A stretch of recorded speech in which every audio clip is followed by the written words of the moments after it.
All right, let's go ahead and get started. I'd like to invite you to join me in Pledge of Allegiance. Pledge allegiance to the flag of the United States of America and to the republic for which it stands, one nation, under God, indivisible, with liberty and justice for all. Thank you.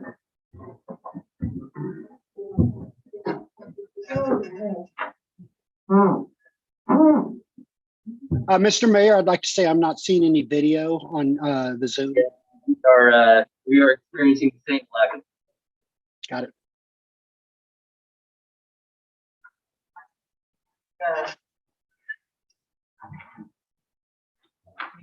There we go. Oh, isn't that lovely? There we go. We'll just stop that. There we go. I'm trying to, yeah. No, that was the YouTube feed, so it's delayed. Okay, so there have been a couple changes to the agenda. As you can see, I would entertain a motion to approve the consent agenda. I'll move to approve the consent agenda. Second. The first and the second, any discussion? All in favor, say aye. Aye. Aye. Thank you. We have a public comment sign up sheet.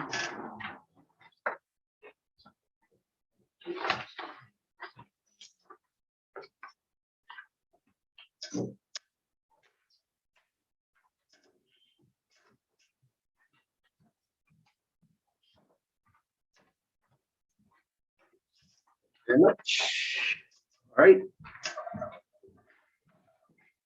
Eric? What did you say? Yep, please make sure to introduce yourself for the records, please. Oh, yes. Mary Rapar, from Home Valley, but just two things. I wanted to speak to you first on the fire danger. I went mushrooming the other day and the woods are still dry. No matter how much rain we've had or are going to have, they're still dry. And many of you may have noticed all those slash piles up in Carson area and around here. If you remember, the Appalled fire happened mainly because there were slash piles, and the fire traveled from slash pile to slash pile. So I think that's dangerous, and something needs to be done about those slash piles. The second thing is vacation rentals. I know you've heard me say this in the past, but some of you may have noticed that I'm going to send this to Ben and the Planning Commission. Some municipalities are actually going to be putting on their ballots the issue of slashing vacation rental homes in their area because they feel it ruins their communities, basically not allowing people who actually live there to live there and their workers. So just like Hood River actually cut or decreased their vacation rentals because they suddenly found that their teachers, law enforcement, and health professionals had no place to live. And that, so instead of being behind the power curve, maybe we can get in front of it. Stevenson as in the county seat and one of the bigger municipalities with infrastructure should probably think about this issue before and not after it becomes a bonfire. And that, so that's mainly here. And otherwise, I am here to support Matt and the American Legion in the VSO issue, Veteran Service Officer issue, as a retired major in the Air Force. It's near and dear to my heart having a veteran service officer in our community. I won't steal his thunder. There he is. And that, I'm sure you're going to hear more about that. Mary, can I stop for a second? Mary, can you include me on that email to Ben and the Planning Commission, please? Sure. Yeah.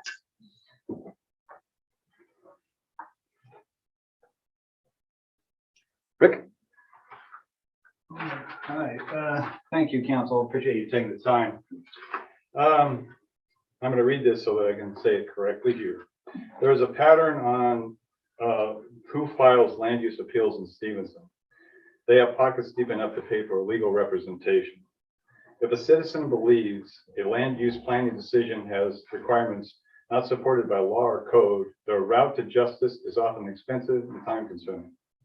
It is difficult for our neighbors to fight unfair requirements when attorneys are expensive and city halls' pockets are deep with our tax dollars. The result is citizens simply give up on the process.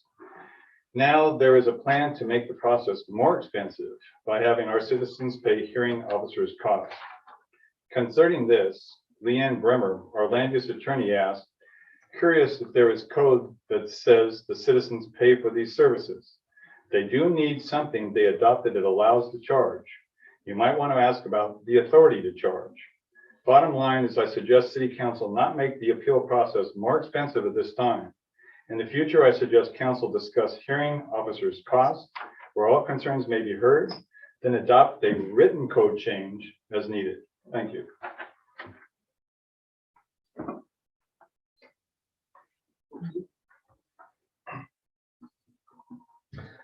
I have a clarification, last name? Yeah. Did you? Last name? Oh, Rick, May, M-A-Y. Thank you. I'm sorry.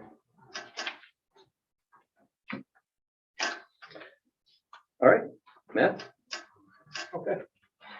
So, make sure you introduce yourself. sure, Matt Joy, tonight I'm here as the commander of the Legion and the chair of the County Veteran Advisory Board.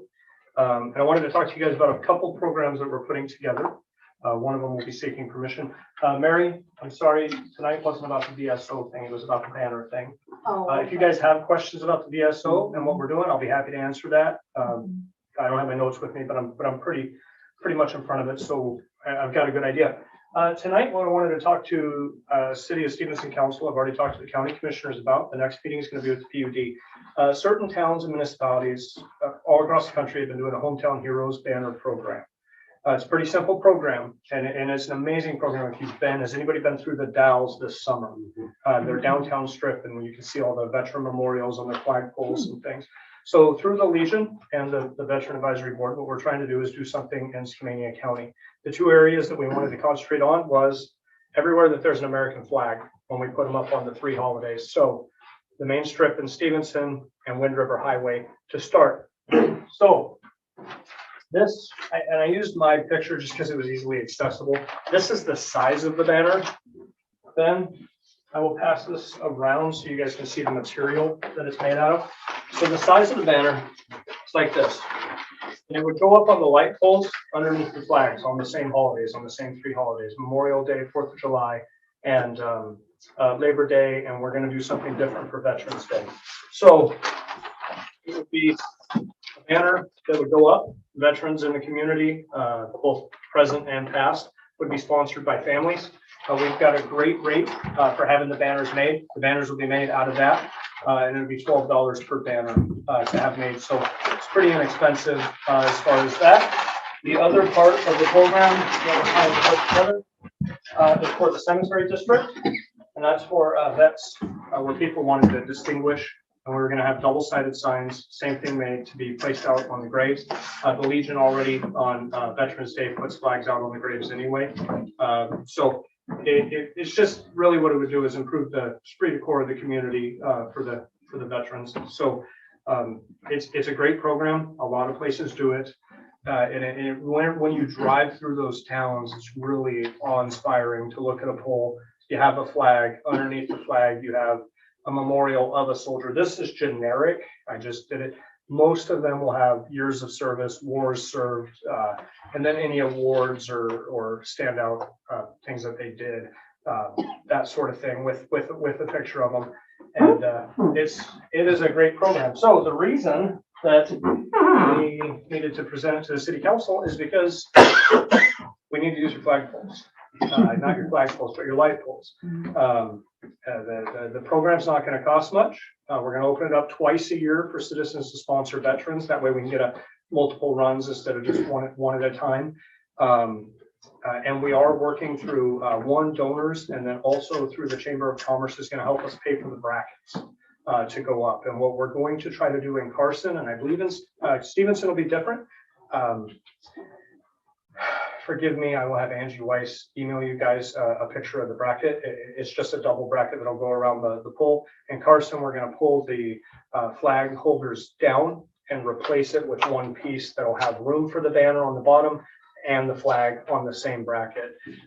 Another benefit to this for the city of Stevenson is the chamber was also interested in having the same banners made, but with holiday festivities, that sort of thing, to be able to put at the entrances of town on the same brackets. But that's up to Angie to talk to you guys about. So any questions or concerns with this? Because we're really just asking for your graces to move forward before we invest the time and money. There is one question. Yes. Can you describe the size of the banners for those people that can't see them? Oh, Our I didn't- video I didn't think- technical I didn't think challenges about that. today. so the size of the banner I want to say is 18 inches wide, and I think it's 42 inches long. We were choosing 3 different sizes. We ended up doing the ones in the middle because our light poles aren't as high as they are in some places. So I believe it's 42 or 44 inches long and it's 18 inches wide. And they're a heavy vinyl material. So it's, they do stand up in the wind. Yeah. So How many poles do we have? I mean, how many, would we have enough poles for the number of people who might want So- to participate? what we want to do, so we want to hit Stevenson first because it's the county seat. Mhm. Then we want to run up Wind River Highway. And then if that fills up, we'd like to extend into walk down into North Bonneville. Okay. So we're not worried about that because Okay. especially just in Carson, we're only doing every 3rd or 4th flagpole as it is. So there's a considerable amount. We even had a discussion about if Carson fills, going up Hot Springs, Mhm. up towards the elementary school as well. Mhm. So that would be great to have that problem of there are too many banners but I'm not worried about that yet. Okay, got it. And So- I'm sorry, remind me again, which occasions will these be? So what we're thinking of doing for this is the same holidays that we put the American flags up in the county, Okay. which is Memorial Day, Labor Day, and 4th of July. Are we putting them up for? We don't do them for We put 'em veterans? up- We put them up for all the major holidays, at the Lions Club, do the show. Are you guys putting them up for veterans? Yes. Okay, then Yeah, veterans as right, well. right. That's Yes. what I would think too. We have another program that we're doing for Veterans Day, so that's kind of, we didn't focus on that, but great. So basically, every major holiday that the American flag goes up, when the flags go up, we'd like to put these. And may I ask a question? This is Amy Weisfeld. Yes, Great. How long will those flags be up? Are they going to be in concert with those same American flags? So they'll come down when those other flags come down as well? yes. Thank you.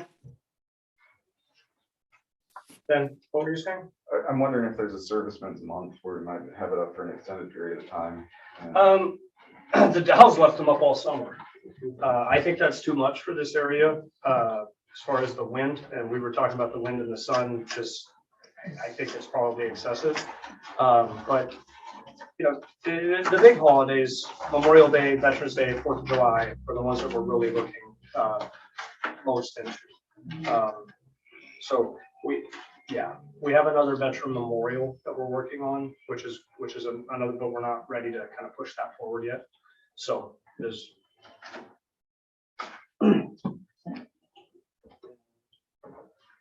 That's it for that part. We wanted to show you guys what they look like and basically just get the thumbs up for now to move forward with the funding. We have some donors that are going to help pay for the brackets. And then the families will sponsor, it'll be a pretty minimal cost, but the families will sponsor and the other beautiful thing about it is we worked out a deal with Orjink and White Salmon. So we're trying to keep most of the business, and the brackets are actually even going to be made in Stevenson. So we're trying to, keep all the business part of it pretty local. I have one last question, if I might, please. Go for it. I'm wondering, it sounds like you're working with Angie at the chamber. I just want to make sure that we're not diluting attention from our businesses to this, that we're not adversely affecting our downtown businesses. That's all. So that was why my question about how long the flags would be up was about. And I just want to make sure that Angie and the SDA is that both those groups are on board with this. I know Angie's on board with it because it's her husband that's going to build the brackets. She's been involved in it for a while. I'm not tracking on how it would possibly pull away business though. We use those banners to advertise for events that are going through town, and so that is why. Okay. So I think the 4th of July, I think the no Blues and Bruises before that. So That's in I June. think it's just events. yeah, so I think it hits between events. So I don't see any conflict, but again, yeah, I directed him to talk with Angie to again confirm that those wouldn't interfere with any of the advertisement of events as well. So maybe just also chat with Tiffany from the Stevenson, sorry, not Tiffany. I'm spacing. Kelly. Yeah, thank you. Chat with Kelly at the Stevenson Downtown Association. Thanks for the assist, you guys.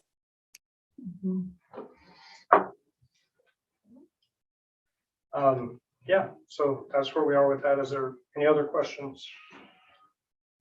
I like it. Not at the moment, I like no. Yeah, it does like it sound a lot. good. Mhm. Yeah, do we need a motion on this or is it just a thumbs up? I think it's just get a temperature of the room at this point. I think it's a thumbs up for now because as we're moving forward, we're gonna have to really sit down and talk brass tacks of who's gonna put the brackets on the poles, who's gonna, so there's gonna be another conversation before the program actually starts. By the way, we're looking to start this for Memorial Day of next year. Okay. So we're gonna open it up in the early winter, early spring to get all the banners made in time for Memorial Day. So I guess I do have a couple of follow-up questions. One, is there any cost to the city? And two, who's going to be putting them up and how do we work with city staff in conjunction So with that process? There's no cost to the city. Okay. The only cost to the city is if you guys decide that you need to put up your own brackets on your own poles for whatever reason. And then that would, there would be an accrued cost to you. If not, there's plenty of volunteers at the Legion that are willing to put the brackets on. We could talk about height, etc. But it's a two-piece bracket, just goes around. Just clamps around and poles. sticks. There's 2 bars that stick out, 4 inches out, 18 inches wide, and these will clip on. So Yeah. so We you already just- coordinate with the chamber Yeah. on the banners that go up. Okay, got it. So Okay. there's a process. Mr. Mayor. It does look like under the code, you probably would need to get some kind of a permit. It could be done because it's using the city right of way.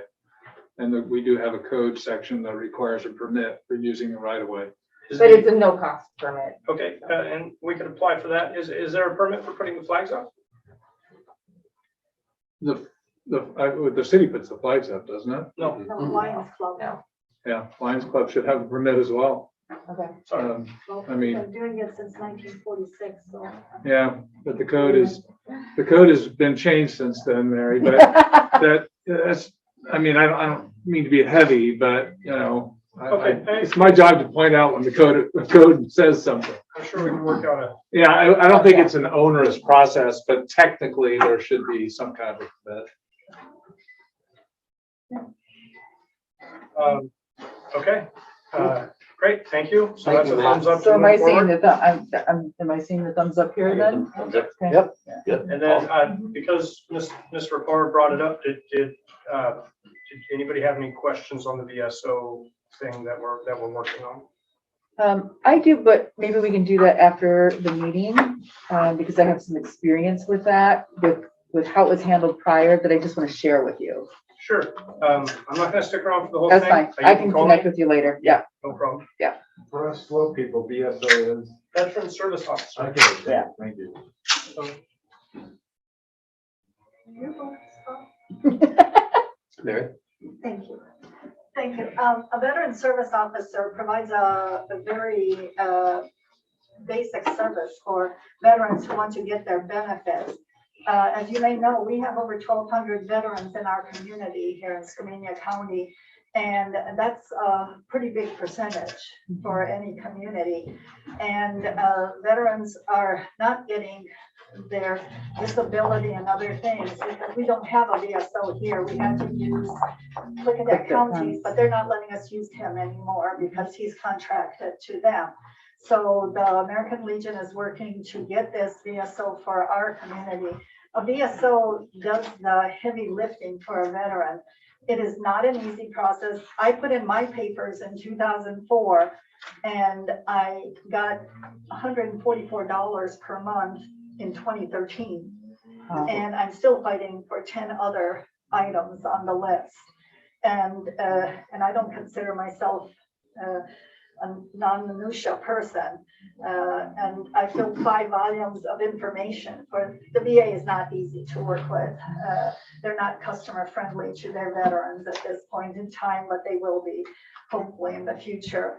But we do need a VSO here, and I applaud the American Legion for pushing this. The county commissioners have already heard the presentation, but it doesn't hurt for other municipalities to know about VSOs, because the people who live in your community that are veterans, they're not going to go to Bermuda with their disability pay. They're going to spend it here in their community. It's going to be a benefit to the community, and they will cost less in social services and other things too. So it's a great thing, and I hope we can get it done in the future. Thank you, Mary. Thanks, Matt. Yeah, thank you. Thank you, Matt. All right, next up is the second reading of the noise ordinance. There have been a couple of, I guess, additions, talking points added. Yeah, so we received some feedback between the council meetings. And so one of them was with regards to the private right of action that Councilmember Muth talked about requesting. And I think the synopsis from MRSC was that it's not clear with whether or not our federalist system allows cities to innovate by allowing people to sue each other for violation of the city code, and if it does, whether it should. So that's a question as to whether or not we want to include it. You already have that ability for nuisance codes and nuisance standards. Right. And it could be considered a nuisance, and it can fall into that category. So that was the first one. And I sent that on to Councilmember Muth, and I did not hear a response from him regarding that. And he's unable to be here tonight. The second one was regarding noise from private events. And so this is open mic nights, or restaurants having music outside, or someone having a party at their house in the neighborhood, a special event. And so most of the public events are currently allowed under the exemption, which talks about publicly sanctioned events or city sanctioned events, which would be most events that happen at the fairgrounds or like the Waterfront Festival. If we sponsor it by TAC funding, that constitutes endorsement of the event. And then they currently end at 10 p.m. So they don't continue the music on past 10 p.m. for those events. And so we can include a deadline of 10 p.m. for events. And then the question is whether or not we should require a permit, and then what that process should look like if we wanted to do something along those lines. So let's drill down on that one. So this came up, because the Eagles hold their karaoke night, or at least they did until the weather's changed, outdoors. And a resident complained that after 10 o'clock, it was coming right into the living room. So when I was talking to Leon about it, she goes, well, and with the new ordinance, there is no allowance for a 10 o'clock deadline. So when we've done Blues and Brews, at least that's the event that I've participated in, it's always been a hard out at 10 o'clock on noise because of the noise ordinance. As it turns out, Blues and Brews is a city sanctioned event, but I feel like that's a poor filter for a 10 o'clock deadline on events. So if a restaurant wanted to do a comedian, let's say a stand-up or open mic night, feel like they should be allowed to do that until 10 o'clock. And then that's the hard out.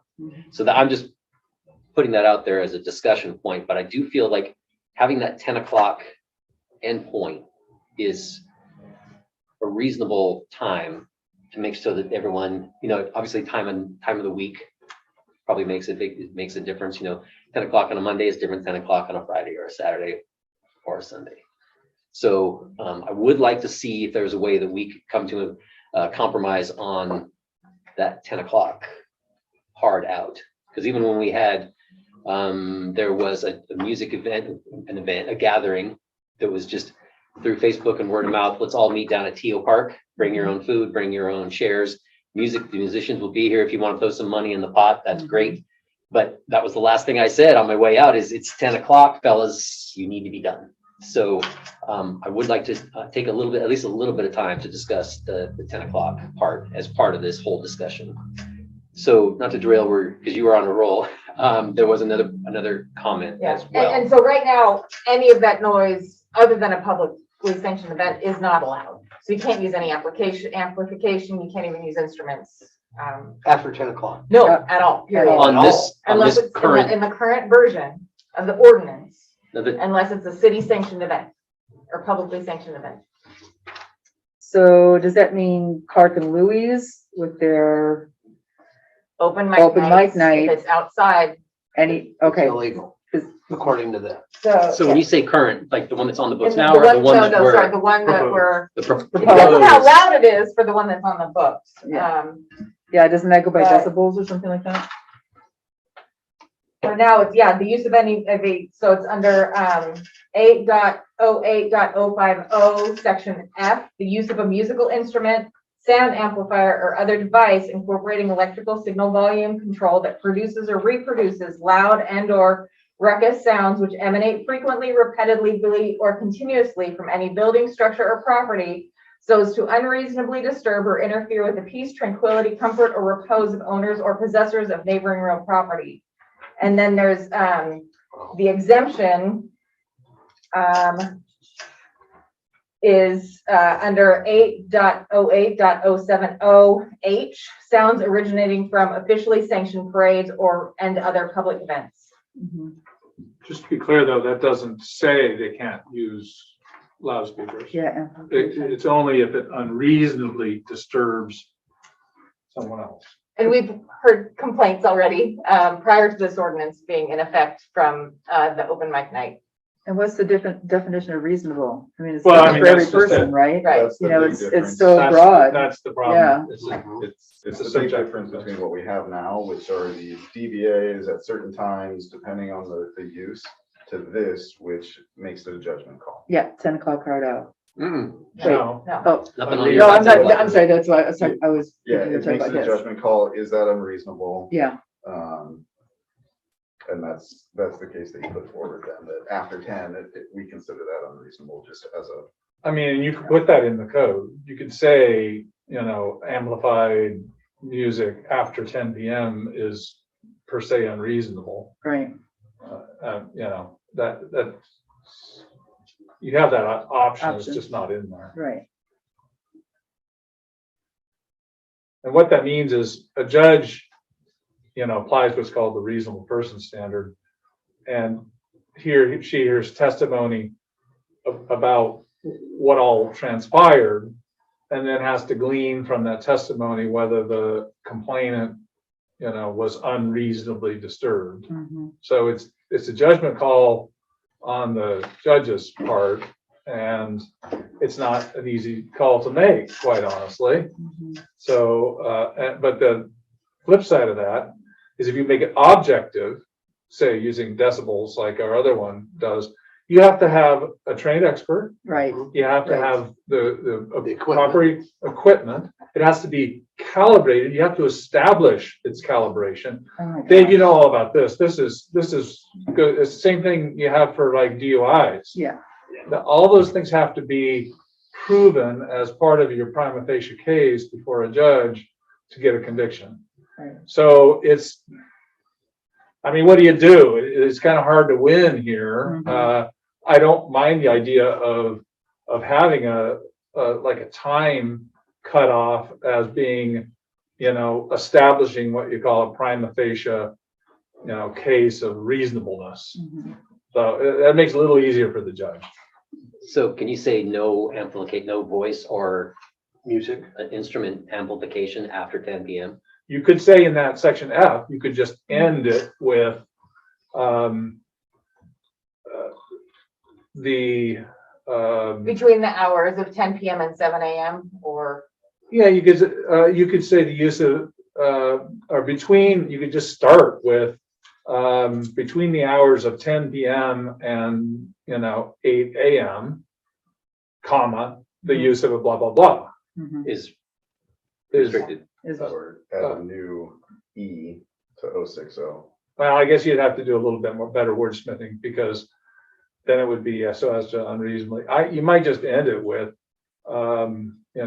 sound generated under this section between the hours of 10 PM and 8 AM is per se unreasonable, I don't know. Again, we want to wordsmith that a little better, but I like the idea of a time frame because there's no question then. Absolutely. so do you want me to go into, and we'll take public comment? And then, okay. So then the third item, was, from Judith Morrison, whose email is in the council packet. And her concern is about mechanical noise. And she would like us to continue. So the current code doesn't address mechanical noise from any mechanical equipment. Current or proposed? What? Current or proposed? Proposed. Okay.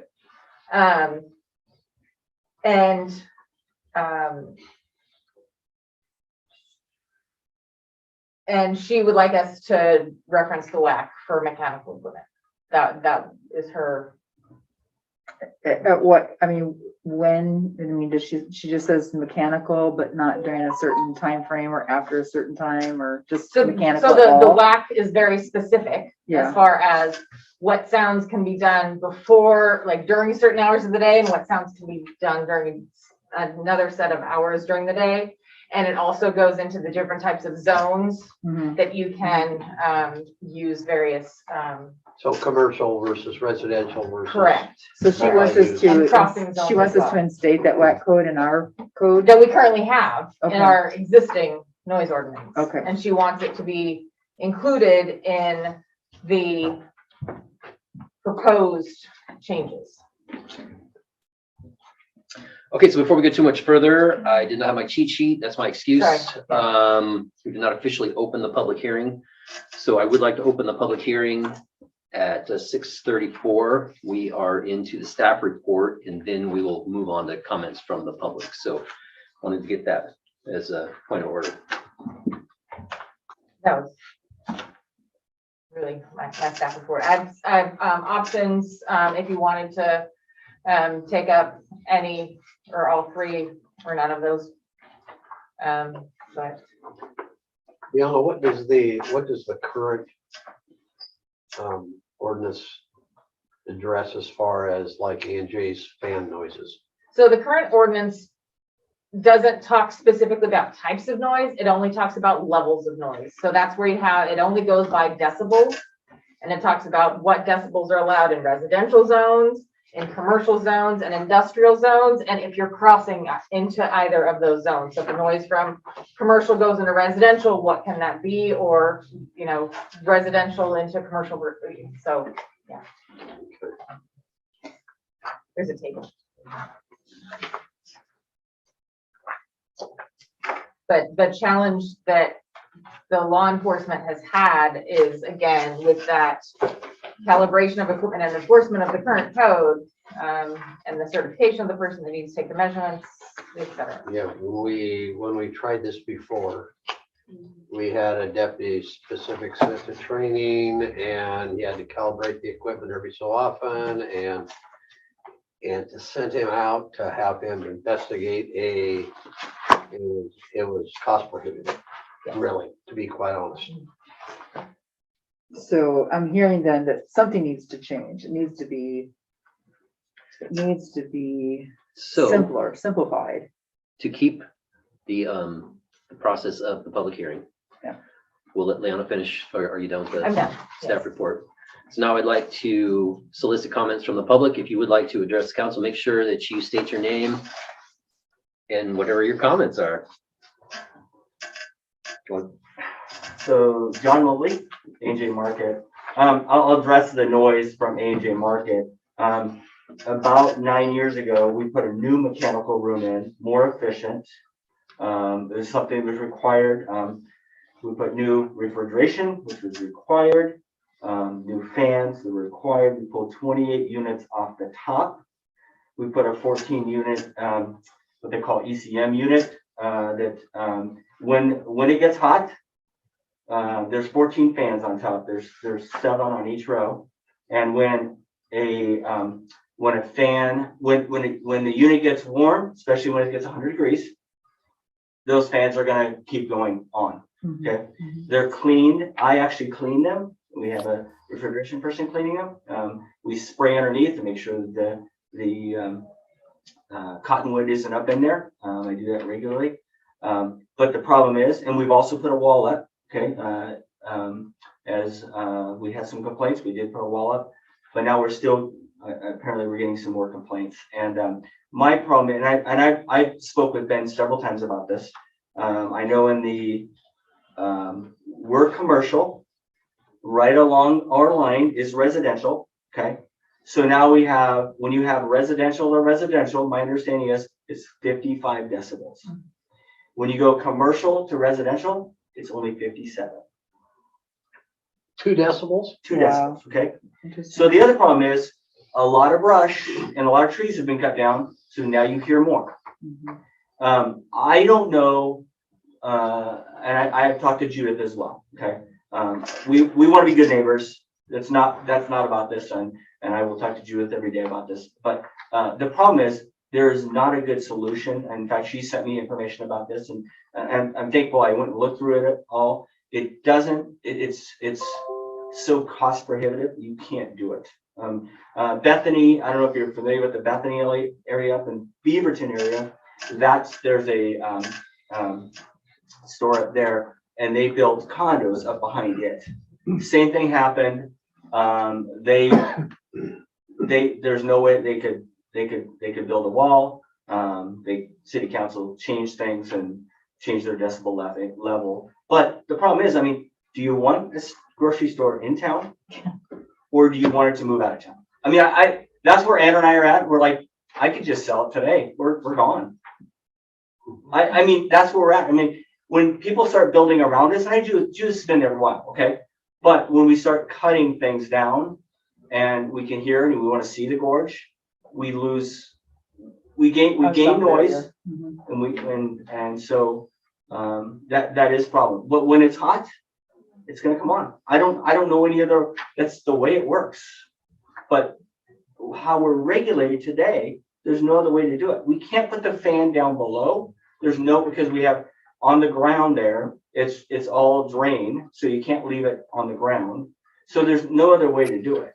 So I'm at odds. I mean, I don't know what to do. And I reached out to my refrigeration, spent hours and hours trying to resolve this.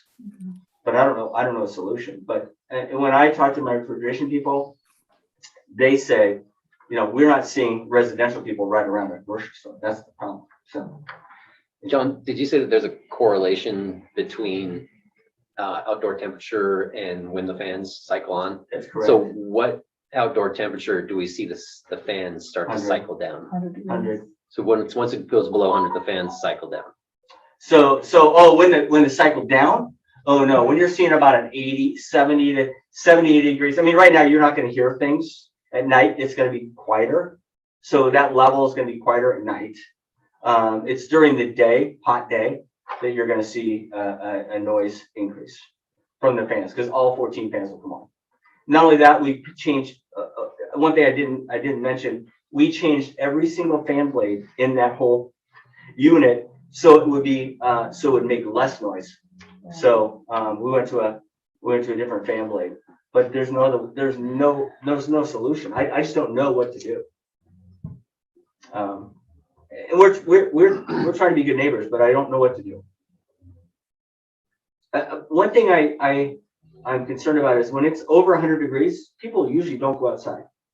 So it is louder. It's trying to cool down. there's other options where, it could be a water cooled system, but I really don't want to do water cooled after what the water rates have done, so I don't want to go down that road. So, And isn't a great deal of that equipment brand new, yeah? what's that? Isn't a lot of that equipment new? It's less than 9 years old. Yeah. Mhm. I mean, it's state of the art. It's state of the art equipment. I don't know any other business that would go through that to that extent. We're trying to be, because I mean, satisfy I don't know what else to do. I mean, you can even see the wall we put up. Like, I have Yeah. a big wall. We spent another $5,000 for a wall up. At what Custom point built is wall for it, that thing. at what point is it the responsibility of the homeowner or the renter in the area to take responsibility for where they chose to live, knowing that this business has been there forever? Well, the other thing I have a problem with is we went from 55 for residential to residential and 57 Right. for residential to commercial. Well, and so the proposed ordinance, this isn't addressed at all. Right. So in essence, there's no enforcement issue with it in the proposed ordinance. There hasn't been a formal, but in the current ordinance that follows the Washington Administrative Code, the WAC, this is a violation. But we haven't had it formally complained against with the testing, and we haven't gone through that formal process yet. I think we're probably So- gonna need to at some point soon. Well, but if Yeah. you adopt the new code. the Right, and then that proposed code, satisfies you wouldn't it, yeah, have that, yeah. then, yeah. But I think it's fair that we could have So, both sides of the comment, because we have Judith's submitted comment, Mhm, and then we have John's mhm, comment along the same lines. mhm. Rick, did you have a comment? Yeah, I just, I was kind of curious when you said 57, what is that? And so this may be helpful to you. 57 is a percolating coffee maker. 60 is the sound of a human voice. So the sound of a human voice is in excess of what's allowed under the current code For commercial. for commercial. 70 Yeah. is a television set on loud. So I would also like to point out that the decibel meter it's a logarithmic scale. So for each increase of 1 decibel is a doubling of the volume.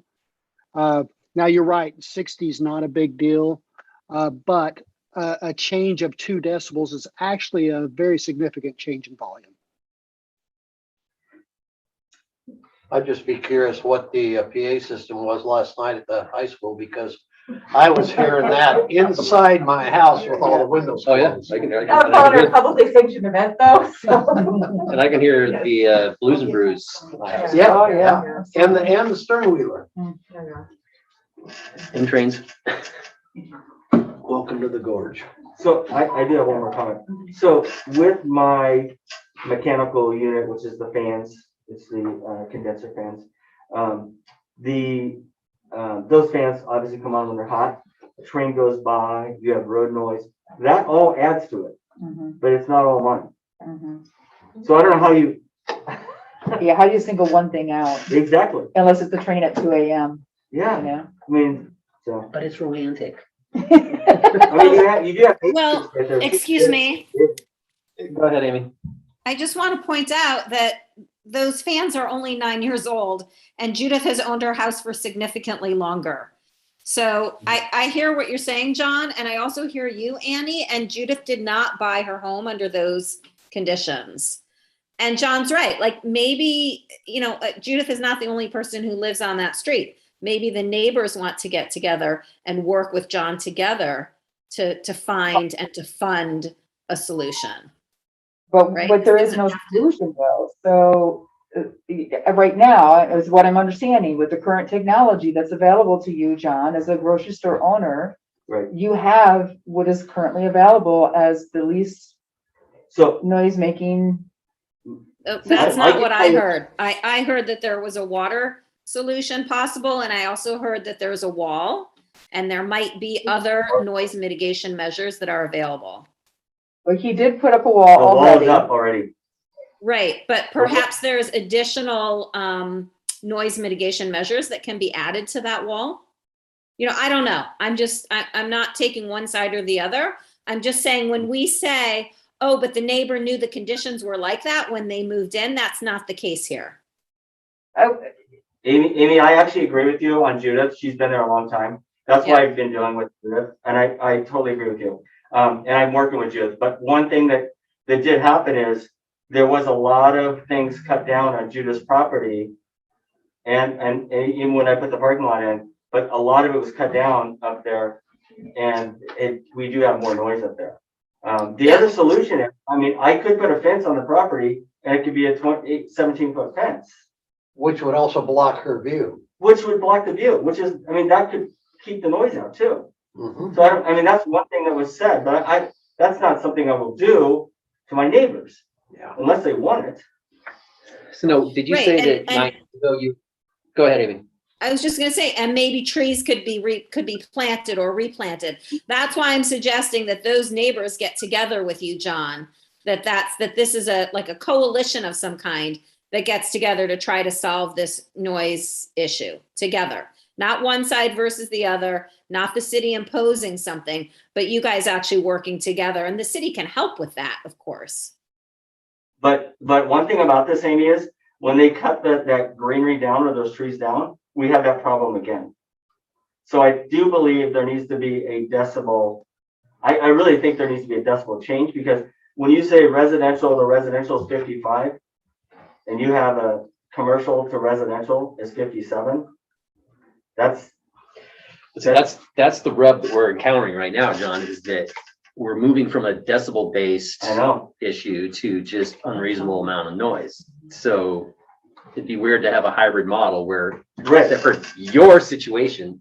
And then I also wanted to get clarification. You said that 9 years ago you upgraded the fans so that they became quieter. So the fans have been there forever, right? So there was actually it was, and I've talked to Judith. Judith seems to think it was quieter before, but we had 28 compressors up on top running. These are pumps with fans up on top, 28 of them, and on a warm day they all run. 28 of them. So now we have 14 fans that cool down the compressors. They're actually in a block room underneath that, so you don't hear the compressors, you only hear the fans. And there's a wall on that fan. I should have taken a picture of it. It's a massive wall. And we had to get engineering and everything in, and it's built off the wall, off the block building.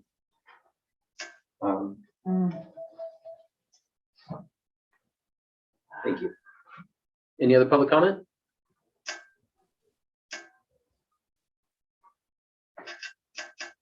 Okay, I'm gonna close the public comment portion at 6:49. Now we can get into additional council staff discussion. So it already sounds like there are enough details, and there's a few extra details that we probably won't be doing anything on this tonight. Right. But, so we do need a little bit of direction for staff so that we can take another whack at this next month. So, like I said, I would like you all to entertain the idea of a 10 o'clock curfew that involves amplified instruments and voice. Yes. The only thing that doesn't address is what was kind of the impetus for this is someone next door with their boombox playing after 10 o'clock. Does that still count as an amplified? Absolutely. Okay, now we're talking.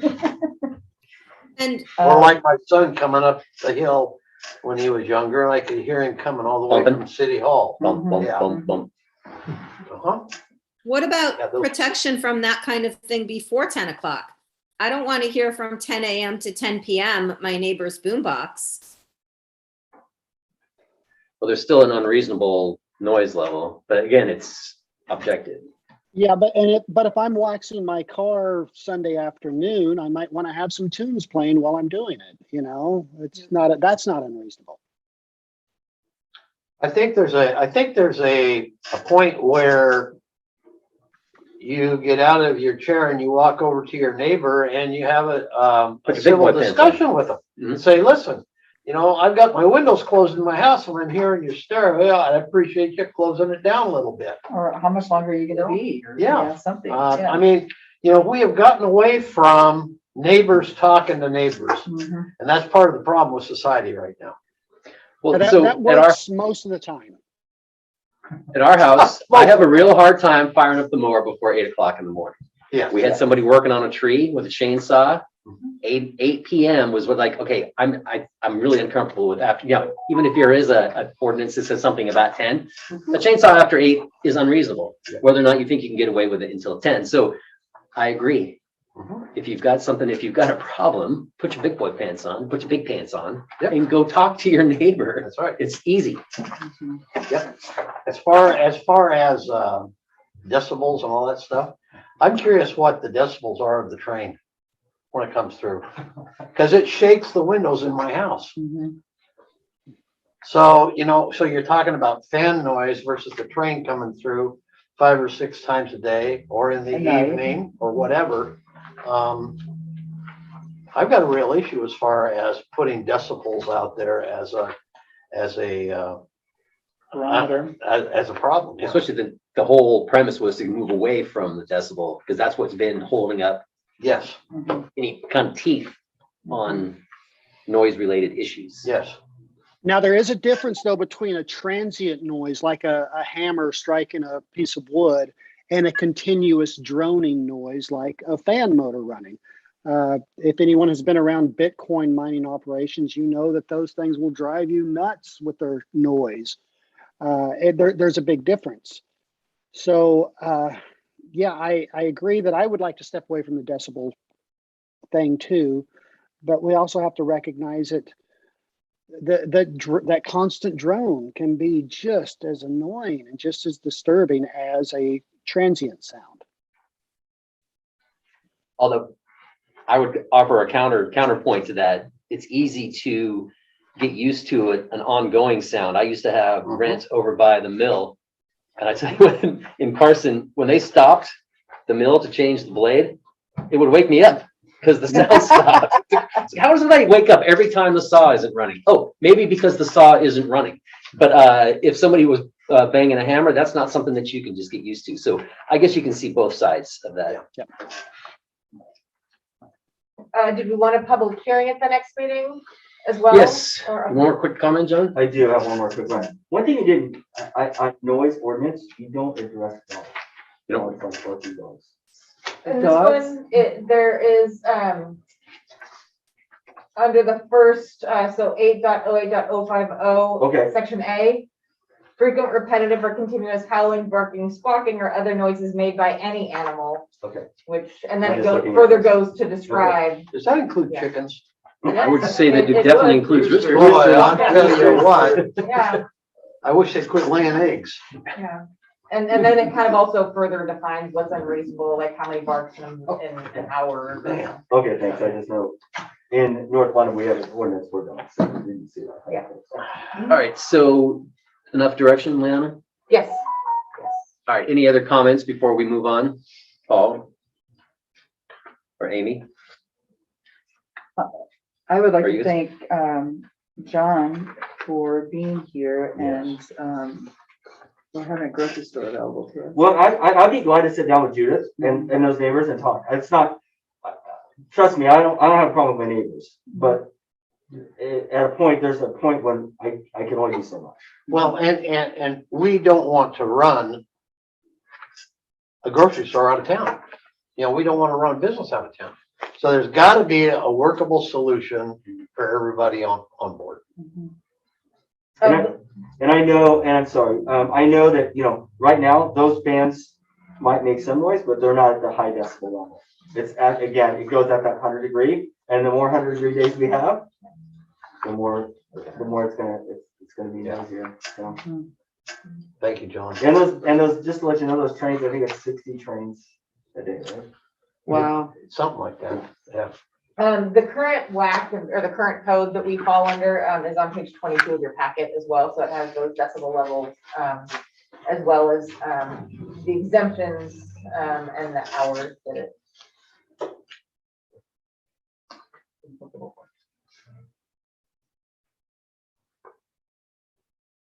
Okay, I think that Leanna and staff have enough direction to bring us back for number 3. Hopefully we can, this is an important thing to work out. So I personally don't mind stretching out a little bit more. I'm sure the residents that have brought this to us initially might be a little frustrated with the process, but we want to get this right. Yeah. And then as soon as this is approved, we have to send it to ecology as well for their review and approval. So it's not your typical 5 days after adoption. It's through their process. Yeah. Those are eyes on it. Okay. All right, so let's move into the budget hearing. So I would like to open up the public hearing on our proposed 2022 budget at 6:57. And this is the part where Leona gives our staff report. So the staff memo hasn't changed much from what was initially submitted at the last meeting. Let's see, overall cost of living adjustment is proposed at 5.1% as outlined. Oh, I didn't attach the release. But it follows the CPI, which the city has traditionally followed, the consumer price index for the area.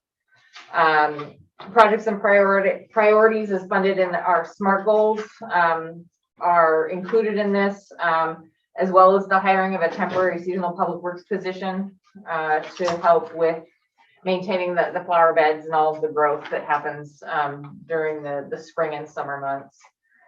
The property tax is a 1% tax increase, which is our maximum. A slight increase, I think I kept them fairly flat to sales tax and other tax revenue based on prior year's receipts. Still, again, being conservative with the COVID economic recovery. It includes city hall computer replacements, which are nearing the end of life for $10,000. And that's all of them in city hall, including monitors. Well, so depending on how it shakes out, it may be less. And then And that's padded for labor too. yeah. Fire department strategic plan. So that was not done this year.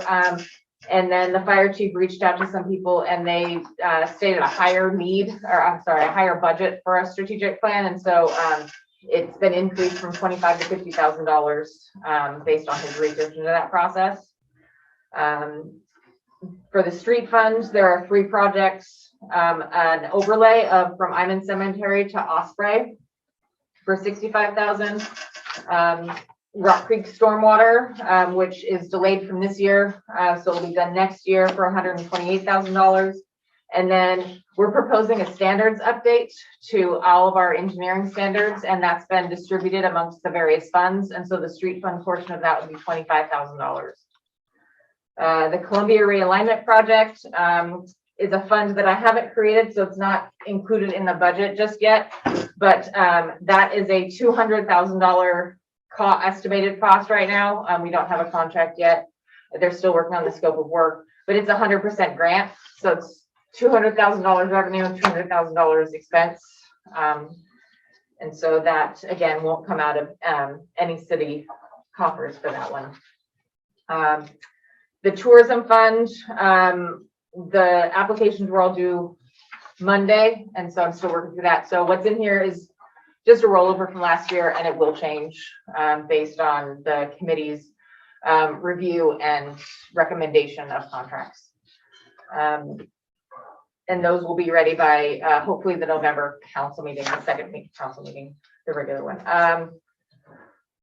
Water sewer fund proposed rate increases are included in the revenue projection. So that's 5% for water, and it's currently 12.5% for sewer.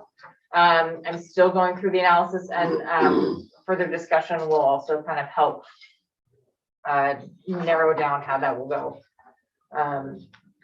For the water side of things, there's the Loop Road water line replacement, and that is roughly from this intersection of Kanaka and Loop to the intersection of Vancouver and Columbia. And that's $100,000 estimated right now. West Vancouver water line replacement, and that's from the Rock Creek Apartments roughly to the shops, the county shops, $62,000 for that. Foster Creek water line relocation is $40,000, and that's Foster Creek Ryan Allen Road at that corner there. And then again, so the standards update for the water, it's $25,000, and then out of the sewer department, it's $25,000 as well. So for the fund overall, it's $50,000 impact. The wastewater upgrades, will have the Rock Creek Lift Station, Force Main, and Cascade Interceptor construction will take place next year, and that's $1.8 million. The wastewater treatment plant upgrades construction, we have $9.6 million for that project. Some of it will be spent this year. A bulk of it will be spent in 2022, and then some of it will also be spent in 2023 due to the length of the construction. The total project is $9.6 million. And all of that is budgeted in for 2022. And will be refined when we get bids back for the construction phase. Main D sewer line extension, and so that will be roughly from this intersection of Loop and Kanaka up to Frank John's, and then up to the more or less the first block or the first private road on Frank John's. And that's $300,000, and that's funded by the Department of Ecology loan. And then we have the design phase for Fairgrounds, Kanaka, and Cascade lift stations, and that is funded by the EDA grants that we currently have for our collection system. And then the construction phase of that will all take place in 2023. And then for equipment services, it's purchase of one new truck, which we have had on here for, I think, the past 2 or 3 years. So we've been able to push it out, but we're going to have to purchase a truck next year. And so the direction needed is, again, confirmation or consensus on the COLA. I'll have a resolution presented at the December meeting with adoption of the budget, and so that will be the formal approval of that COLA. And then if there's any changes to the priorities, which again changes the projects that are funded, and then consensus on any changes, because if there's no consensus, then the budget wouldn't be approved. So just for an uneducated person, what is a standards update? So when someone wants to build, yes. So when you want to build something, say you want to build a house and you need to extend the water and sewer lines to your house as well as have a driveway that access off of the city road. The standards state what materials and how that needs to be engineered for the water line, for the sewer line, as well as where your driveway can be located, and any restrictions on that driveway, the width, the length, whether how many homes it can access or lots it can access, the size of a street. So if you need to build a street, so any streets that the city builds, or if a developer builds a street, it sets the standards for how that street has to be constructed, whether it's a private street or a public street or a shared driveway. And who does that? And stormwater as well. It covers stormwater too. So we, Ben has been talking with some people as far as advisors, because we want to make sure that we have an engaged process and multiple views looking at our standards. So it will, our goal is to include engineers, developers from the private sector, as well as a city. We will go out to bid for that. So as well as city involvement. So our public works and city staff involvement as well in that. So it'll be kind of a coalition project to move that forward. When was the last time we did it? 1999 was when those were adopted. And we've done some updates to them, but not to the level that is needed. Thank you.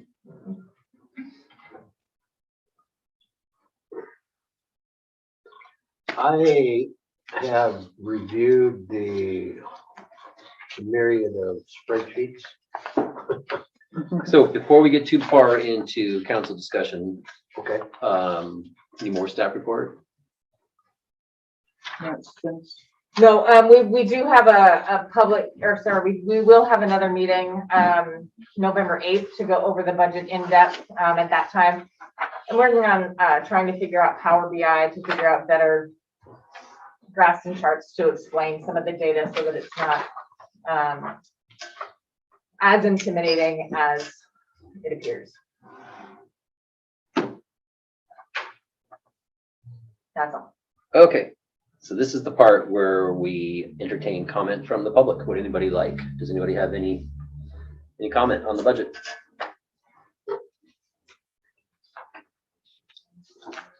Going once. All right. Okay, we will close the public comment portion at 7:07. Holy smokes. Thanks for listening to the Adam. I apologize. Random. That could have been embarrassing.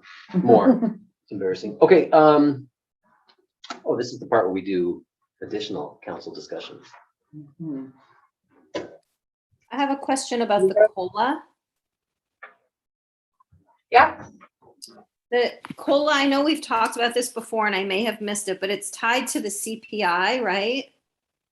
And yes, but the CPI is no longer Portland based and it's certainly not Gorge based because it makes sense to do COLA when cost of living in our area has increased.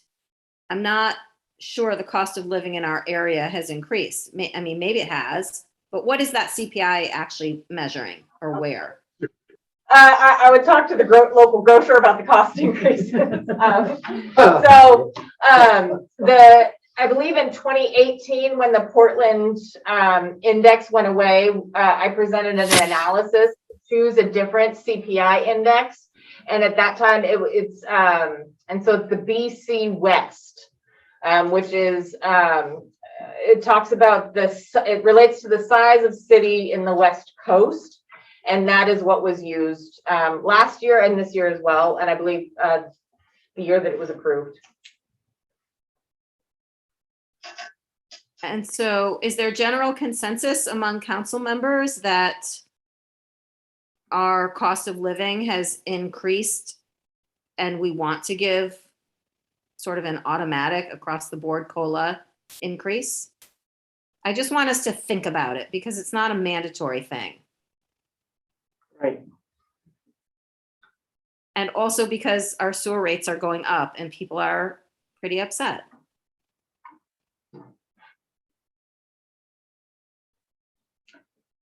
This open for public comment. Well, I want to make one comment in response to Amy's is that I understand that our fees are going up in terms of water, but I don't see how that has to negate something for our staff. Can you explain that comment or did I mishear that? I can explain it. I'm not saying whether I'm in favor or not in favor. I'm saying I'd like to have this discussion because the appearance to the public is that we are raising sewer rates at the same time that we are raising salaries for our staff. And that does not look good. So I want to make sure if we're going to be raising salaries for our staff that we're making that decision on very sound information. And the sound information in my mind would be that there is a demonstrable increase in inflation, meaning cost of living in our area. And we don't want our employees to fall behind. But that is not, we are not required to do that. Most companies do not tie salaries to COLA. And so it warrants a rather robust discussion, I think, on our part. Yeah, thanks, Amy. Yeah, but Amy, short of hiring our own economist and having an in-depth and expensive study done, the best we can do is rely on one of the CPI indexes. And I remember the discussion back when we chose this one. I don't remember exactly why we settled on this one, but we all consensus settled on this one. And not giving a COLA increase is the equivalent to giving a pay decrease. Mm-hmm. And with the way salaries are going up right now, wages, and again, you've got a local employer in the room right now, I guess.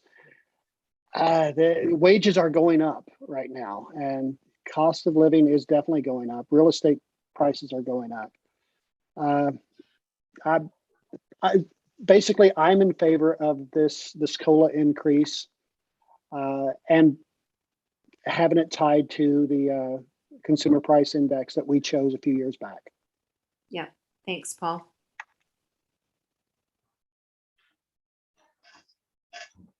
So Amy, many other municipalities have union contracts and the COLAs are negotiated ahead of time. Most of them are renegotiating at this time. And so I don't know what their final numbers are as far as what they've settled on. And it's a range. And so again, City of Stevenson has typically used that CPI index as their judge of what the COLA is. It doesn't have to be the CPI index. It can be whatever council chooses. As you don't have a union contract or any other contract with employees to negotiate, nor is it stated in your personnel policy that you have to give a COLA.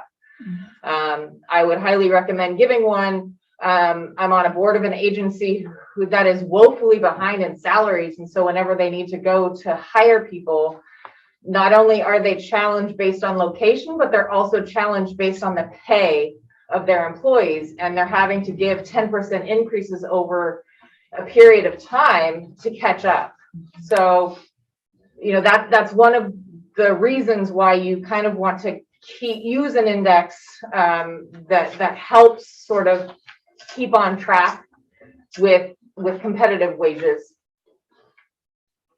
Yeah, thank you, Liana. And I'm actually in favor of the COLA increase. I just want to make sure that the public knows why we're doing it. And I'm good with the CPI index that we're using. I knew there had been a change a few years back. I couldn't recall exactly what it was. And I agree with Paul that we don't really have any better data. So yeah, so I'm good with that. Thank you. But I also see too, Amy, where you're coming from and being able to justify raises at a time when a lot of people are really struggling to make ends meet. And it is a hard justification, but I think what is even harder as a justification is that we've never been paying people as much as they have deserved. And so now that we are, it seems like a huge, incredible waste of maybe taxpayer money, or, you know, wherever the funds are coming from and whatever business you're in. And I think that's the real travesty, is that, you know, we're having to make these decisions that should have been made a long time ago, and people should always have been paid a decent and fair wage for the labor in return. And I also want to let you know that when I do, when I look at salaries on a regular basis, I don't sometimes go into a deep, a depth of analysis to present to council on an annual basis, but I do look at the salary surveys that's submitted by the Association of Washington Cities to compare, just to make sure that we're still competitive, and we're still in the range, in the middle range for cities of our size, comparatively for Washington State. So we're not high, we're not low, we're in the middle, which is kind of where you want to be. Granted, it varies what that middle looks like depending on the position, but I don't see that we're overly high, and I can present that at the next council meeting if that will help as well. Again, just to let you know that it's not that we're overpaying our staff for the services they're providing.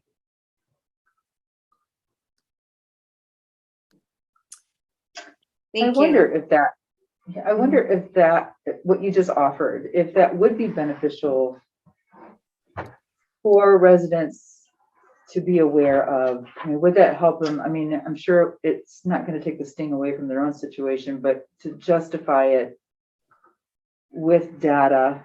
I don't think we have, this is the public, I don't think we have a problem. I mean, you have to pay your people. You have to pay your people, and you know, you're talking about a $70,000 salary. Okay, so it's $3,500 increase to keep good people.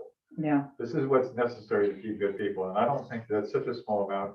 As a member of the public, it's like, I have no problem with this at all, and I haven't heard anybody out in the public that has. Yep, I and think go ahead. I was just gonna say, I think this discussion is all we need. We can point people to the video, they'll have it, you know, marked. It's very easy to pull up. I'm fully satisfied with this. Thank you. And just to kind of wrap it up, that Liana made a great point that being able to stay competitive as we start looking at, we have some employees that are getting ready to, or thinking about retirement. We're going to be putting out feelers to replace Carl. So we have to remain competitive. And luckily we don't find ourselves in the position of having to submit or have available signing bonuses and these, raising the cost of goods so that you can afford to entice employees to come in. So remaining competitive and still being, not having to be that burden of what some of the, as John, the other business owners that are going through just to try to keep their doors open. Luckily, some of the restaurants here in town have been able to go back to 7 days a week because they have business and employee or staffing makes sense now. So I think I appreciate you bringing it up, Amy. I do think that if your concern was to make sure that the decision was talked about and thought out, I appreciate that. And I also feel like you that we have taken that step here tonight. So in the same vein of the COLA increase, I think we should have a similar discussion about this sewer increase. We need to remind ourselves and the public why it's 12.5%, which our sewer already seems expensive and we're attacking on another 12.5%. We need to remind ourselves that the reason we're doing this is because our plant was out of date and we had to raise our rates to a substantial amount in order to qualify for the grants to replace it. And along this, I do have a question that perhaps Liana can answer. I remember that we had approved these substantial increases over a few years, but when are we done with the substantial increases? So for Good question. for sewer, we've actually been doing it on for the past couple of years. We've been doing it on a year-by-year basis because I was waiting to get the final financial packages in and to determine if those high increases would be necessary. In looking at, let's see. So back in March, we submitted a federal appropriations request for $2.5 million to our plant. I heard earlier this week that request has made it out of committee and is included in the bill. I will know more by December 3rd whether or not that is approved through the House and Senate. So if that is, that's an additional $2.5 million grant that we will have towards our treatment plant. And so that will help us keep those rates at a lower escalation. And so I'm still slowly working on what that rate increase will be for next year. And we will have to have another public hearing, as well as council will have to approve a rate increase for next year if they don't want to keep it at what it's at now, which I would not recommend. And so when I do that public hearing data, I will include the rate spreadsheet, the history, and all of that information as well as the funding, because if we get this $2.5 million, which it's looking pretty good, that would be $6.5 million in direct grants that we've got, in addition to another $1.5 million in loan forgiveness. So that's about $8 million of grant that the city will have received for this project that is initially budgeted, or all of the projects add up to about $15 million. So pretty good deal. So did you leave any of that for the sewer plant update portion of the meeting? Yeah. Cross that out. Yeah. So I've got, And that is not included in your memo. And also I wanted to apologize. I selected possibly a previous version of this that wasn't saved. I've been having some computer challenges. So in your packet, the personnel, the COLA is 5.1% increase. And it's actually about almost $40,000 citywide for expenses. And I could break that out as far as what that means on a piece by piece basis. But the percentages, are roughly the same as far as personnel, I think was 36, if not 34% of overall expenses, but it's still a pretty good portion of your overall budget. So I've got some questions about the budget. But the problem is they are in the weeds That's totally fine. questions. That's fine. Give me page numbers. And I've got a lot of red marks on these spreadsheets. But I've got some questions about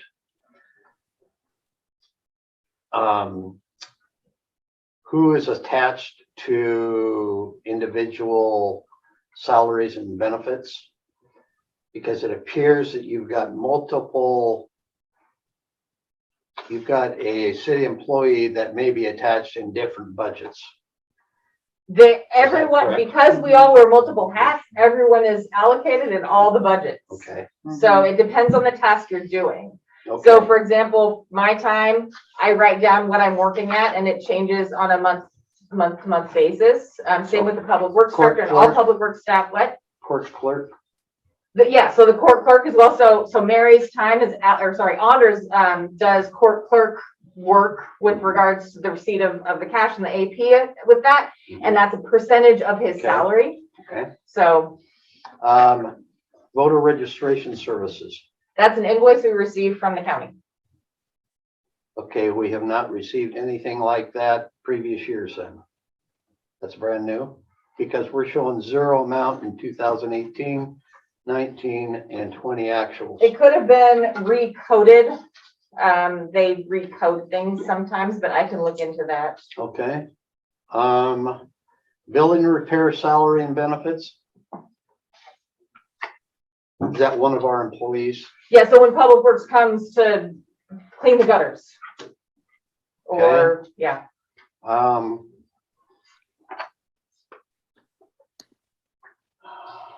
I tell you what I need to do is I probably need to come down here and have this discussion with you. Okay.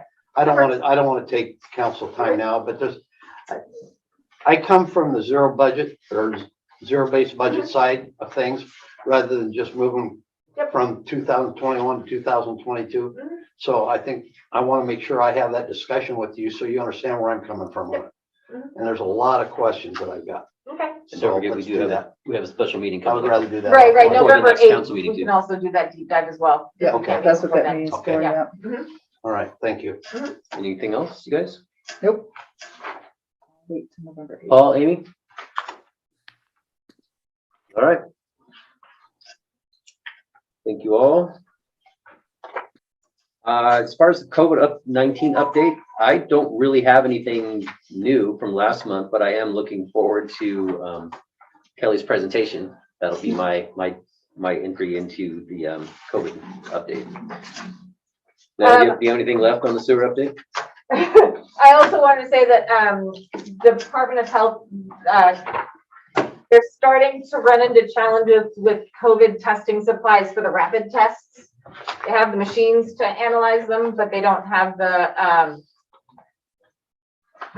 equipment to take the tests from the person.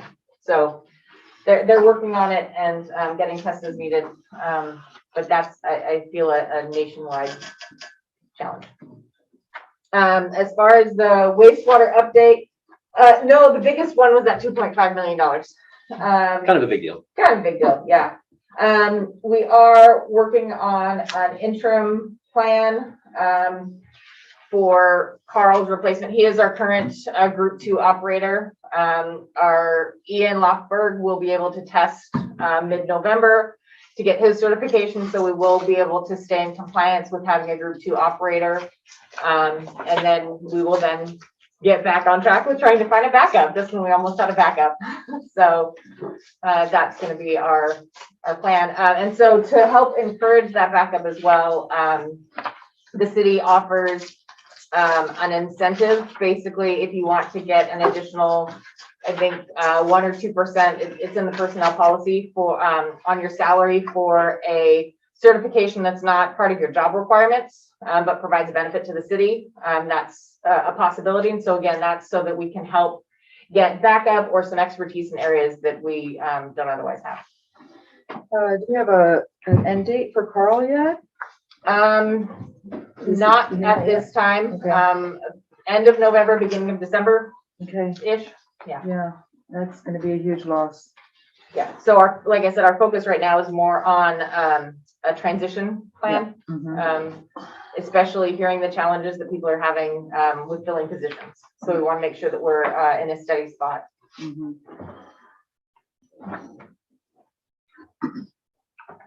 But it, Yep. Kelly, so good to see you. Oh. Oh, you want me to put that up? Yes, please. I won't be able to see it from here, so I will pull mine up.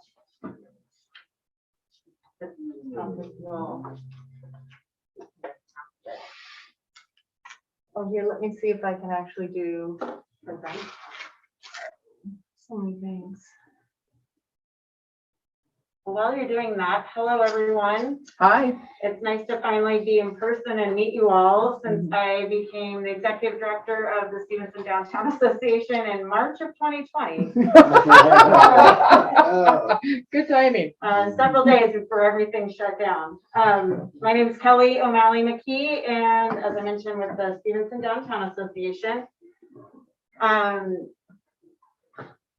Let's see, where we, like I said, it's hard for me. Well, one, my glasses are fogging, and two, my glasses are not that great. I'm trying to get LASIK. So, okay. Do you want to come up here? No, I can, actually, I think I can follow there. I don't. Okay. Why don't you just The move the camera chair? doesn't work. Okay, So You you can can move right the- next move to the it. chair out. I know, yeah. I'm actually glad that the cameras are working. No offense, everyone on the phone.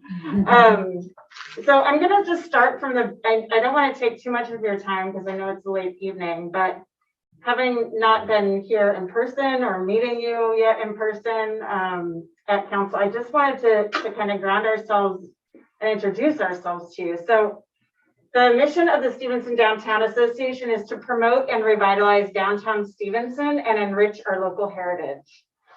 And with our vision, like what we see our work doing, our vision is that by embracing the Main Street approach, we envision a historically preserved, economically vibrant downtown where locals and visitors alike come together for community, culture, and connection to the Columbia River. We are one of 37 communities in the state of Washington as part of the Washington Main Street program. And it has been helping towns and cities revitalize the economy, appearance, and image of their downtown commercial districts since 1984. And the Stevenson Downtown Association has been a Main Street community since 2018, so only a few years. We are also a national Main Street affiliate, which really focuses on creating high quality places and building stronger communities through preservation-based economic development. So just to give you a little bit of what we did in the wake of COVID-19, we really jumped into action. We switched gears. Most of you know our organization as the folks behind the Courthouse Park Plaza. But we really jumped into action with COVID to support our community, and we redirected existing and new resources to help provide grants and street programs that will help our downtown businesses, as well as still promoting the tourism aspects of promoting downtown Stevenson in order to support local safely. So one of the programs we created was our Bricks and Clicks grant program. And that's a $1,000 grant for exterior improvements, which are our bricks, or e-commerce upgrades, which are clicks. So since 2020, October of 2020, we've granted 21 of these to downtown Stevenson businesses and property owners. And that equates to over $20,000 that we directly invested in our downtown. And currently we have 7 that are in the queue that aren't included in that. So soon we will have 28 grants. Wow. And here's the list, just so you know, and you can see the wide reach that we've had in 1 year. Those are the properties and the businesses that we helped in 2020. And then you'll see in 2021, those that we've helped so far. I also need to do a little side note and let you know that this is an updated PowerPoint. So this list is not included in your packet. So this is something I just added today. So apologies for that. But I thought it was really good to really highlight the scope of our reach and just impact we were able to make in 1 year. So here's some of our lovely photos of businesses and property owners. Just gonna scroll through a few of these because this is part of my job that I love because I feel like Oprah. Like, you can have $1,000. You can have $1,000. And $1,000 is, you know, it's a lot for some people and it's not that much for others, you know, depending on their scope of their business. And but no matter who I was presenting these checks to, the smiles and the joy, especially during this such a crappy set of years and months, really, it was a perfect example of where a little goes a long way. Another element that we introduced was the Stevenson Strong promotion. And that was really to help the small retailers and the restaurants due to the indoor restrictions that were caused by COVID. So we had 13 initial participating merchants that participated. And we provided takeout boxes and shopping bags and takeout bags at no cost to those 13 businesses. And then in addition, we had this promo code, the Stevenson Strong discount that customers could use across those 13 participating locations. And then just because we needed to make sure that our businesses weren't additionally impacted by providing discounts, we reimbursed them. So they tracked those promo codes from customers and then we reimbursed them. So with the reimbursements and those takeout boxes and bags, we put back over $28,000 directly to our downtown businesses. Sweet.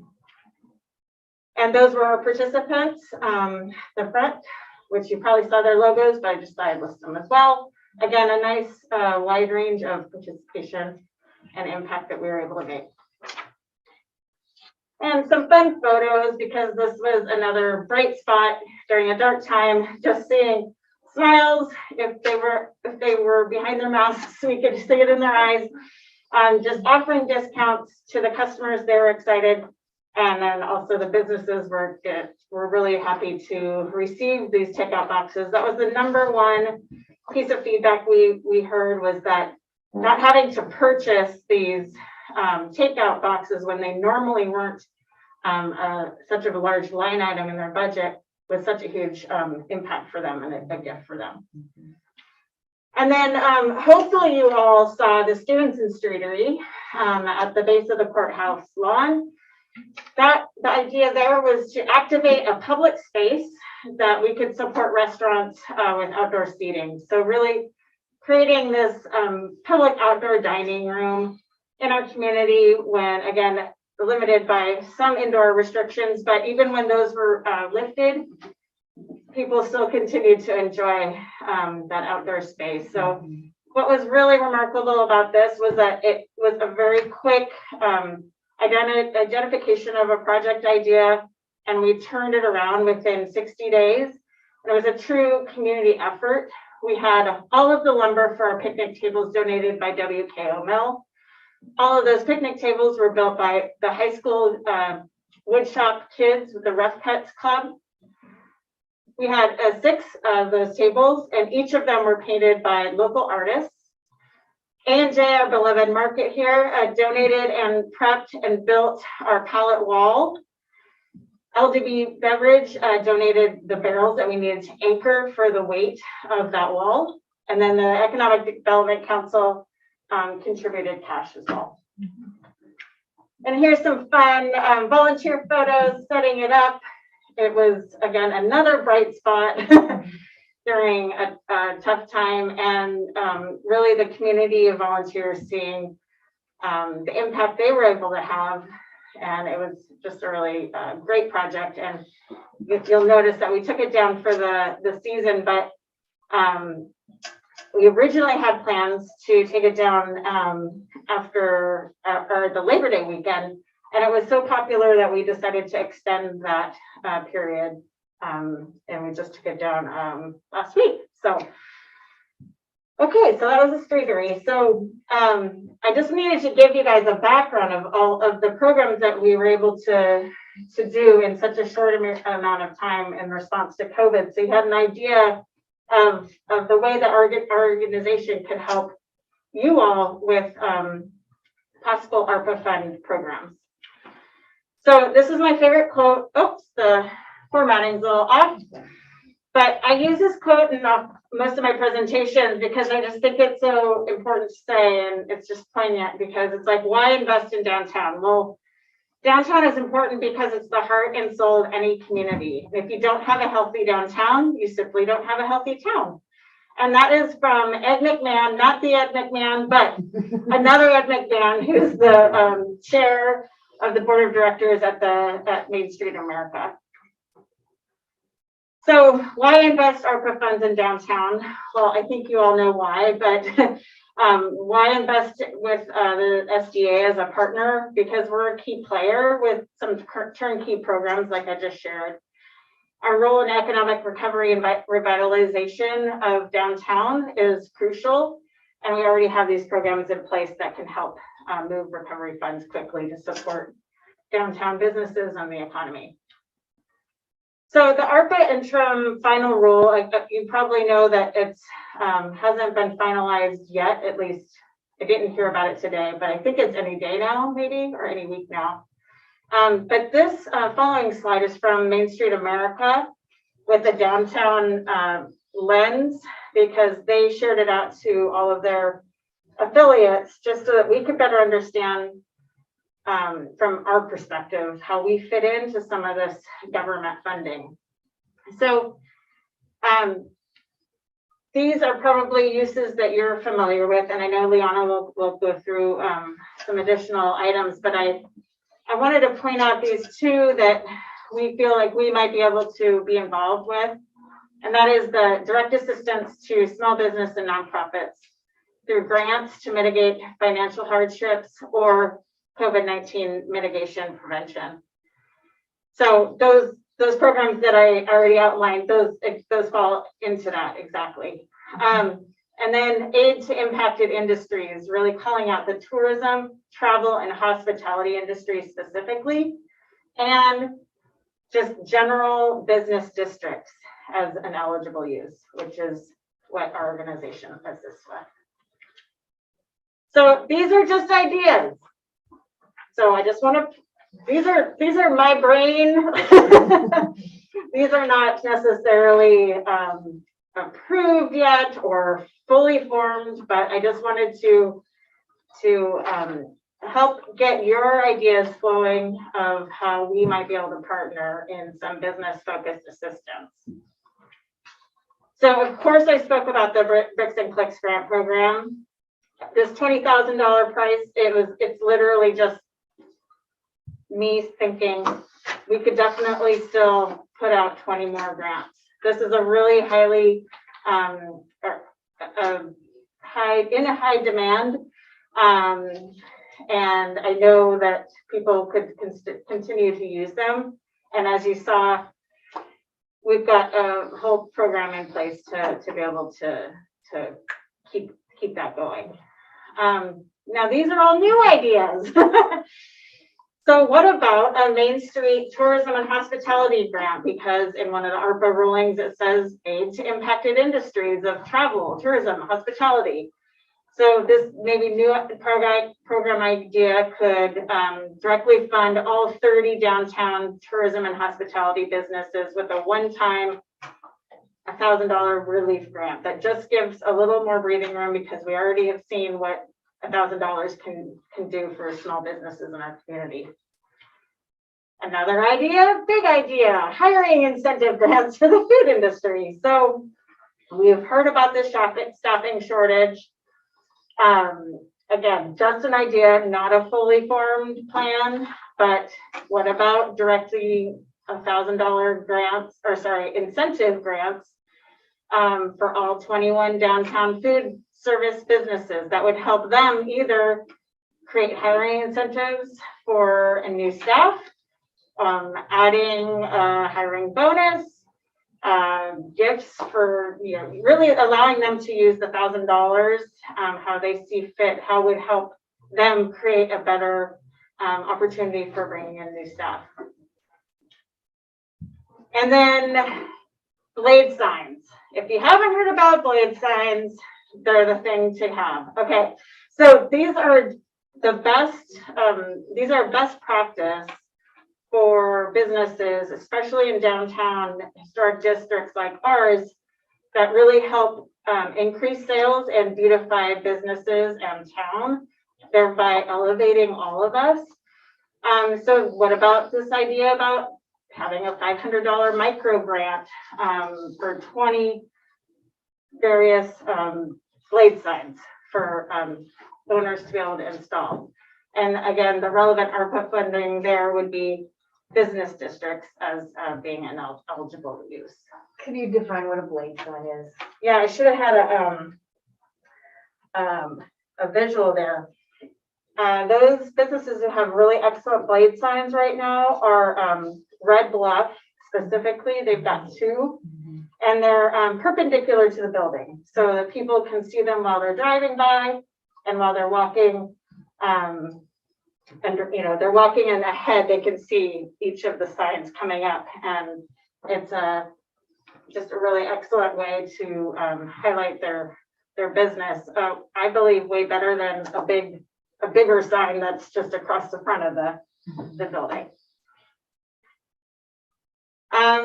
Another idea, this one actually is very popular in other Main Street organizations, is a bigger Facade grant program. So a really beefed up version of the bricks portion of our Bricks and Clicks grant program, where it really provides opportunity for business to greatly improve their exterior, make large scale facade improvements, remodel, build, again, helping property owners and businesses grow their business.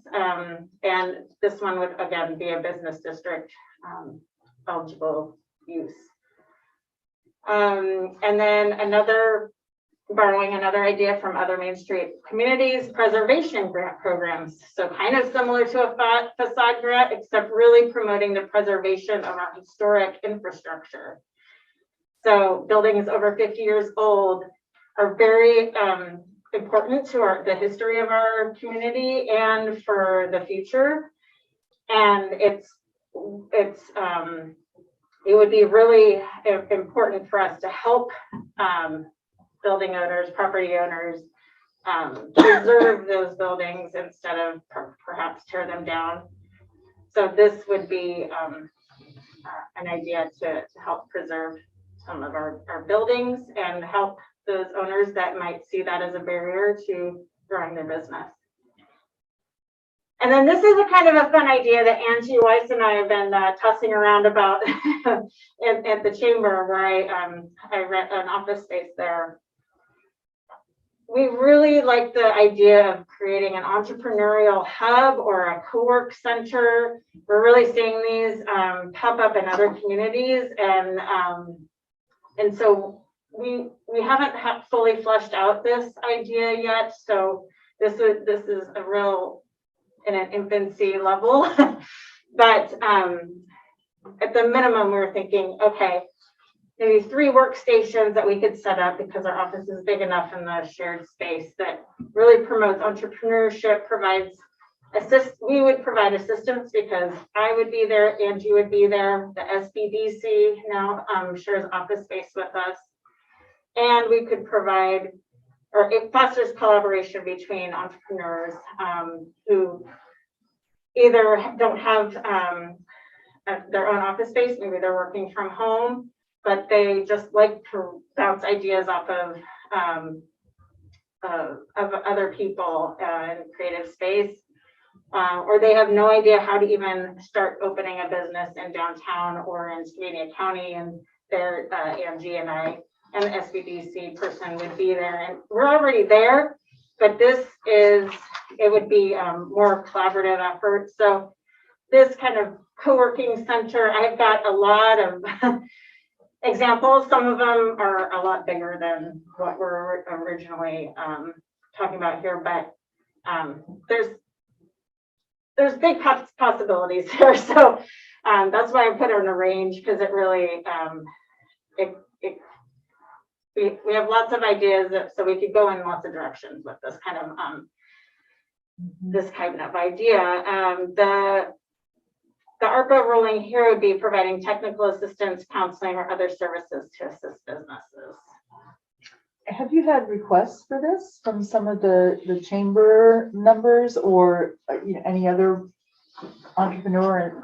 We haven't had specific requests, but what we've seen in other communities is that, like, once they've created it, like, they become inundated with interest. So like if we started with the 3 workstations, I could see then it blowing up to being like, okay, how do we get a building? Yeah. Or like, I mean, I don't want to go down that road quite yet, but yeah, just to grow it and foster the entrepreneurship in our community.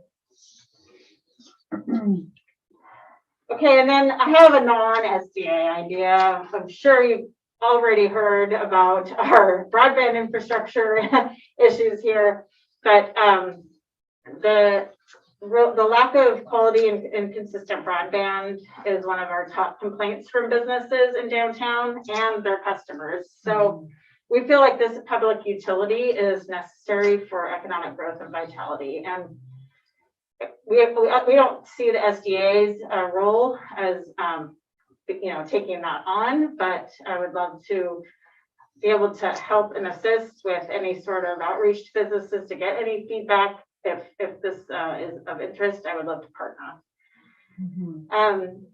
So again, all of these were just ideas. I'm a strategic, creative thinker, as some of you in the room already know, that I just kind of like to talk about a lot of big ideas and then also make stuff happen. So anyway, just I want to thank you for your leadership and your consideration, and I would be happy to answer any questions that you have. Again, all of those except for the bricks and clicks are ideas at this point, but would have to put together a full-fledged plan or write a better scope of work for anything that you're interested in. I have to say that I really, really, really loved the streetery. Oh, thanks. That was a fantastic idea, and it did come up. It came together so quickly, and so you got sign-on right away from a lot of people to make that happen. Is that an expectation for next year too, or not? I've heard great feedback. Also, we do want to put out an official community survey to get some real data to make those decisions, but I would love to see it come back. I know a lot of people would, and especially until the Park Plaza project can move forward. I think it's a great use of that public space. And it just changed the whole feel of downtown, and I can just imagine tourists coming through and seeing that. I really think that it lent to this sense of community in this community. I would love to see that happen again. Well, and then when we've looked at what started the whole idea of the Plaza project is it's eye candy. People want to stop and they want to see it. Yeah. But if their locals don't use it, it's a dead idea. The fact that our locals flock to that. My daughter loved to walk downtown. She goes, where am I going to find you later? She goes, I'll be at the streetery. Yeah, love seeing her there all the time. Yeah, that was fantastic. It was good. Yeah, I think it was really well supported. I mean, just anytime I drove by or walked by, it was always busy. It was always in So- use. It looks so appealing. Yeah, Why wouldn't it you want to does. sit there? Yeah, it was very attractive. It was very well done and designed too. And I like the idea of the high school being involved and that those were auctioned off. Mhm. I mean, that was a real community effort, Yeah. engaging a lot of different types of users in this area. Mhm. May I weigh in on that? Go for it. Thanks. Yeah, I agree. And I'm wondering, Kelly, if, first of all, apologies for spacing on your name earlier. And I still haven't met you in person, but one of these days, and I can't see you since the cameras aren't working. So you're still mysterious. But anyway, I'm wondering if there are any plans to cover that area or to put heaters in there. In other words, are we planning on extending the usage of that into the shoulder where we are right now in the shoulder season and also into winter? Fire pits or anything like that? That would be another set of questions that we would ask in our community survey. So certainly it's crossed my mind. Lots of plans in my head of how we could improve that. Yeah, as like a year-round thing. I mean, I'm imagining a fun, parade party there during the light parade of, Christmas in the Gorge kickoff. So, You could have a hot chocolate vendor right there. I know, yeah. So certainly it's a possibility, yes. And I'm bringing it up now because perhaps some of these funds could be used for that purpose. That is a business district improvement. Right.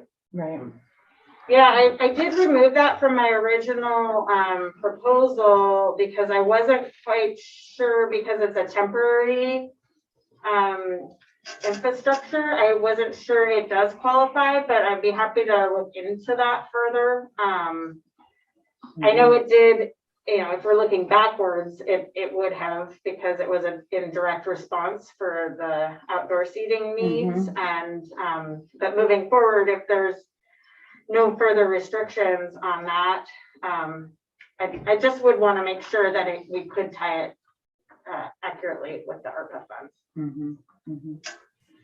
Yeah, and I see it as sort of proof of concept for the Courthouse Plaza project. So again, I don't know whether this, yeah, I don't know whether this will be permanent or not, but it ties into that for me at least. Absolutely. And then lastly, to just give you my own feedback without having heard from anybody else on council yet, I love the Blade Sign microgrant program.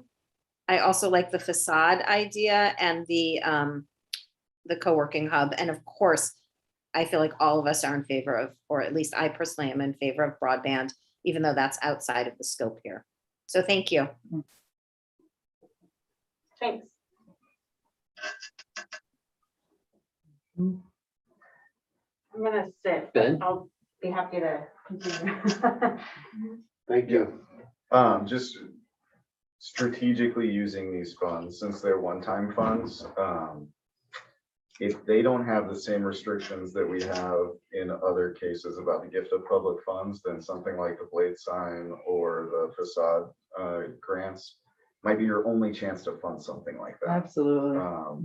Where other communities, or in communities in other states are able to do that through programs that are allowed in their state, but not in Washington. For example, downtown Troutdale has their big gateway arch over and very spiffy facades. That's all part of a tax increment financing program where the city is investing in those because that's something that's allowed in the state of Oregon and is not allowed in the state of Washington. Interesting. And so finding ways to do that when it is allowed would be a good strategic use of the funds. And the cool thing about the Blade Signs is the same video series we saw that introduced the concept of the Park Plaza introduced the idea of the Blade Sign. It's additional visibility either on the road or on the sidewalk, Where if it's just, parallel with the building, on the face of the building, you might not get that visibility. That idea really appealed to city council and very quickly added that into our signage ordinance as like a bonus. It didn't count towards the total square footage, we made it very attractive for businesses to make that happen. So this would be a continuation of that enthusiasm. If this was something a project that we wanted to participate in or finance, be an extension of that enthusiasm to help businesses get those blade signs in place. Yeah, so remind me again, I remember in July having this conversation and then us wanting Kelly to come to speak more about it. But what's the direction? Are we supposed to choose 1 or 2 or 3 different places where this funding can go toward? So, we'll get roughly $450,000. We've Right. received half of it. Yeah. We have until 2024 to allocate it and until 2026 to spend it. Some communities are just creating a list moving forward. Some are gathering public input, having more of an engagement process with how to spend this money. Some cities are refusing because they don't want it. So, it all depends on what process council wants to move forward with spending this money, based on the restrictions that are set forth. There are some water projects, some stormwater projects, and some other equipment that it could also be used for. So for example, we don't have a Vector truck, which is something that we would use on a very regular basis to not only clean our storm drains and sewer lines, but it also would help us to excavate in a safer manner. But we don't have one. So whenever we have an issue, we have to call someone, a company that does have one. So we have to contract for that service. Would that be covered under this funding? A Vector truck would be covered by this funding. And do we have a quote for a Vector truck? We would buy a used one. Okay. And so is it possible to get, to have you provide some kind of a funding outline for that? Right. And so the question that I wanted from council was, is there a direction on what projects to get more information from the SDA and to kind of create a pro forma list as far as how much of the dollars to set aside for each of those programs, and in essence, kind of create a pick list to choose from, and go from there. And whether or not you also wanted community engagement in creating those ideas as well. Because I mean, we're working on our capital improvement program, and there are some projects on that list that we don't have funding for, nor would it ever meet funding criteria for loans. And so we have to wait until we save up funds, and in the interim, the issues continue to persist. Going to be used for infrastructure? It can be used for water, sewer, and stormwater infrastructure. It cannot be used for streets. To take part of that 12.5% increase of sewer costs for our taxpayers? We had that discussion, didn't we? Yeah, In other words, putting that into like an ER&R fund for sewer, rather than passing that cost on to the taxpayer. Use that as a seed money to start that process. So we'd have to spend it on the construction. Yeah, it's be a capital. We could, yeah, we can't save it. So we'd have to spend it. Okay. Part of my thought process is we already have the finance package for the wastewater project. I would rather spend it on things that we can't get financing for, that are an identified need. I understand that, but I also am concerned about the amount of taxes our citizens are starting to pay. But it's on the water side too. So there's a reason. So initially, just as a history, on the water side of things, when we were going forward with our water system plan, there's an identified list of capital projects that are needed for the next 10 years. Initially, I wanted to do a 3% year-over-year increase. When we submitted it to Department of Health, they said, you're not going to have enough funds. If you do only 3%, you have to do 5%. So again, in the projects that are outlined, we have 5% increase for our water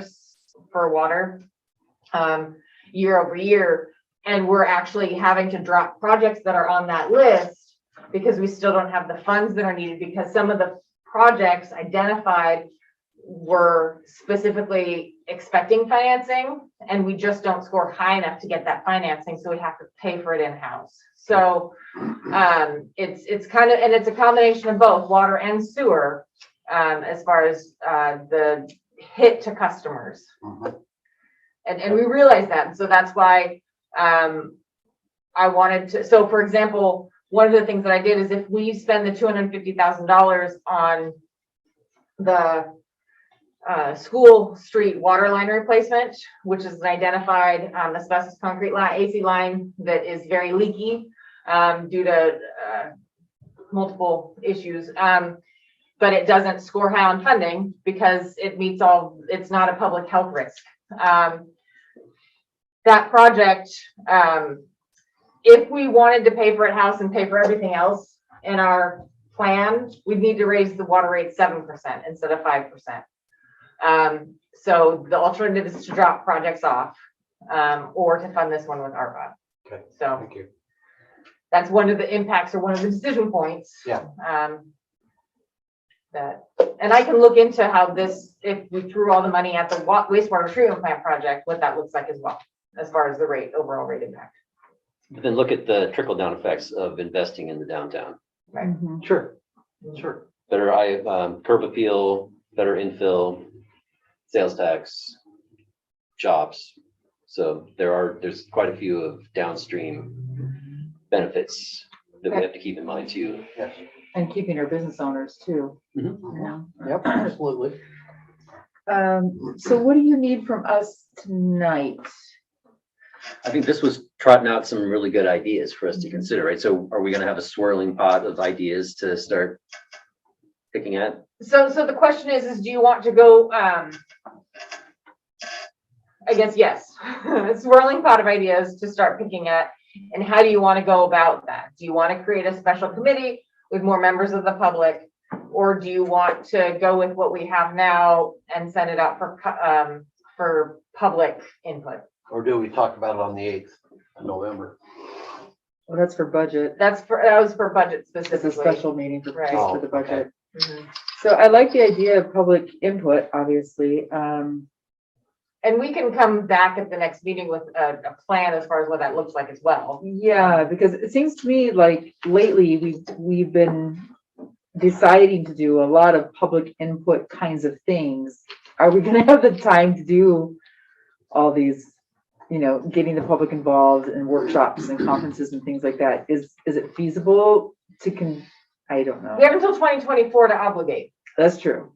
so. But if we wait until 2024, we've got 2+ years that people to aren't twiddle our getting. thumbs. Yeah, Right, yes, no, exactly, yeah. right. I mean, I would rather be getting this money out sooner than later. And so that means we have to identify it. But I do believe that, I personally believe that the public should have a say in how this money is spent Mhm. or allocated. Mhm.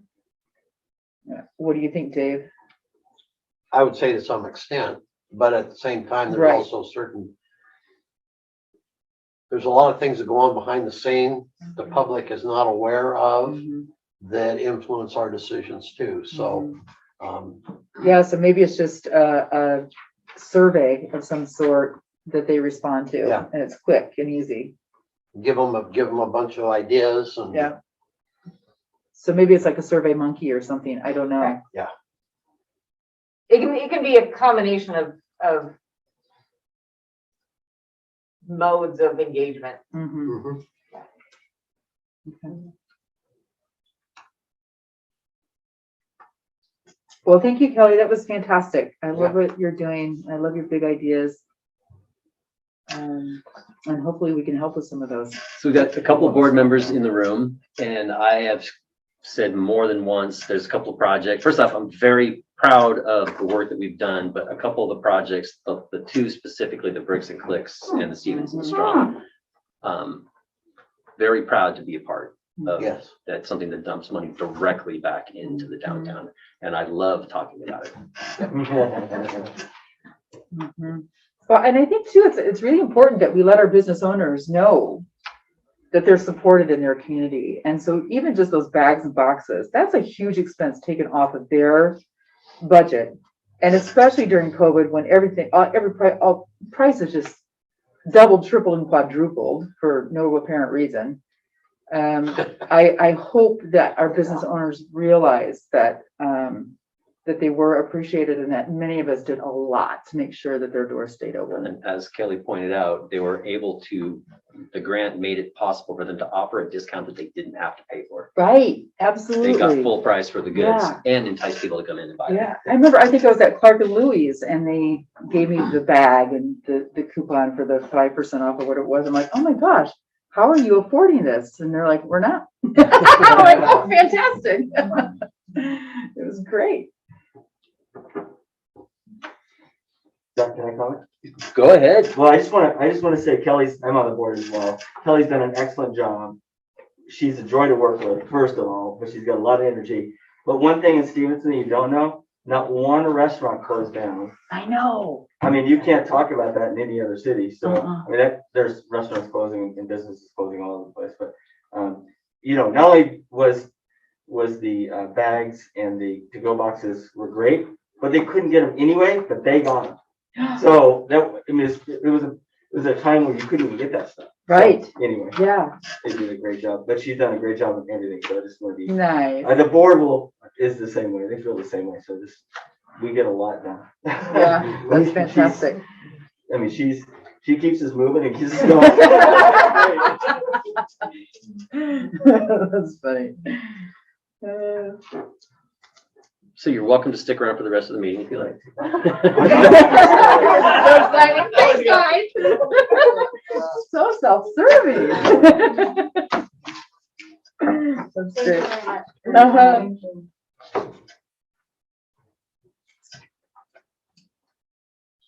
Okay, the next one's an interesting one. Liana? Okay, Hmm. so when 2 meters went in the same neighborhood, the meter ID and address was switched somewhere in the process. And it wasn't discovered until, I think, when was it discovered? In September. When someone was watering their yard and their bill didn't go up. And so, well, Mine did. I don't know how exactly this found out, but the bottom line is, so one of the neighbors was watering their lawn and the other one was not. And so the difference in the bills was $906. So was the one, since the meters were switched, is the one that was not watering paying the big bill then? No, they have a credit. So yes, the one who was not watering was paying the big bill, and I don't know if they just, I don't know. And then they were cutting back on their lawn watering and the bill kept changed. going up. And like, what gives? And the person that was watering goes, well, this is sweet. Right. Water on. Right, yeah. But is that person paying for the water that they did use? Was that your question? No, so they have a credit of the $906.93. And then the other person is gonna be billed the $906.93. So You just need to reverse it. So it reverses it, but the person that paid is going to have to pay the $906.93 is requesting an adjustment of his water bill based on our water leak forgiveness process, because had he known how much he would have reduced his water consumption had he known how much it was costing him. But because he did not get that feedback based on the water bill, he kept watering.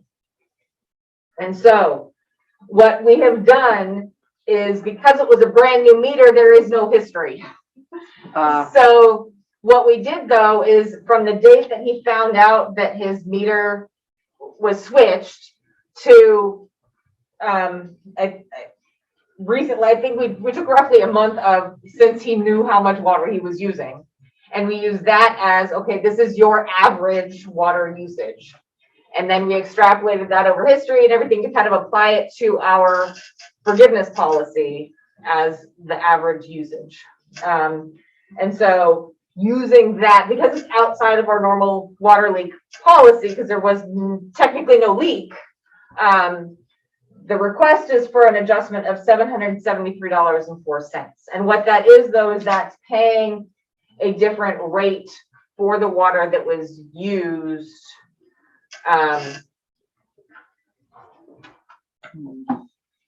Based on the average usage.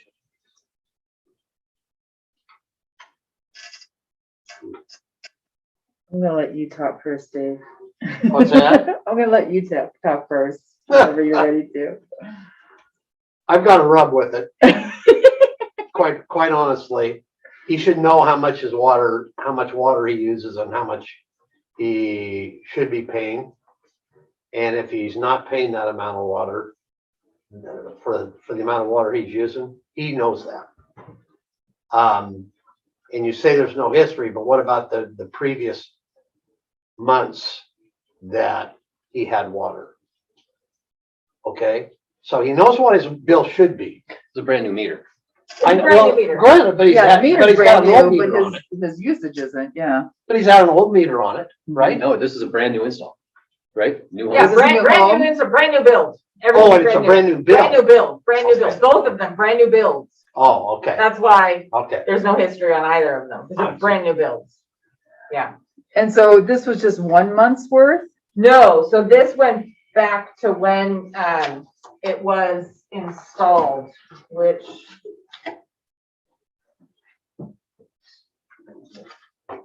Is this a gift of funds? No, I mean, we're trying to correct a problem that was, Was the city's problem? So it's city from contributed April. to it by the, except with the meters. Okay, if the city contributed to it, then I'll move to go ahead with the water adjustment. It's basically from April to August is the timeline.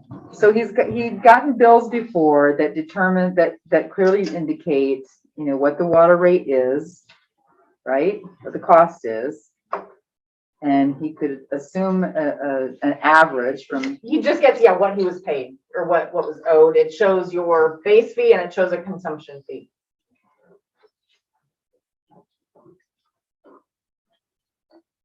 But there was no history. This is, I mean, well, there's 4-month history. But he's new to the area, so he doesn't know what But like, the rates are. Yeah. if he'd been a customer for 2 years and then there was this weird anomaly, it would have triggered. Yeah, him. I see, But that's there was what, nothing to say, that's what I huh, thought it was. I think I'm being a hard nose. Amy, were you gonna say something? well, I was just gonna say, this is no different really than somebody having a water leak and asking for an adjustment. We have a cap. That's what this is. It falls within our normal policy.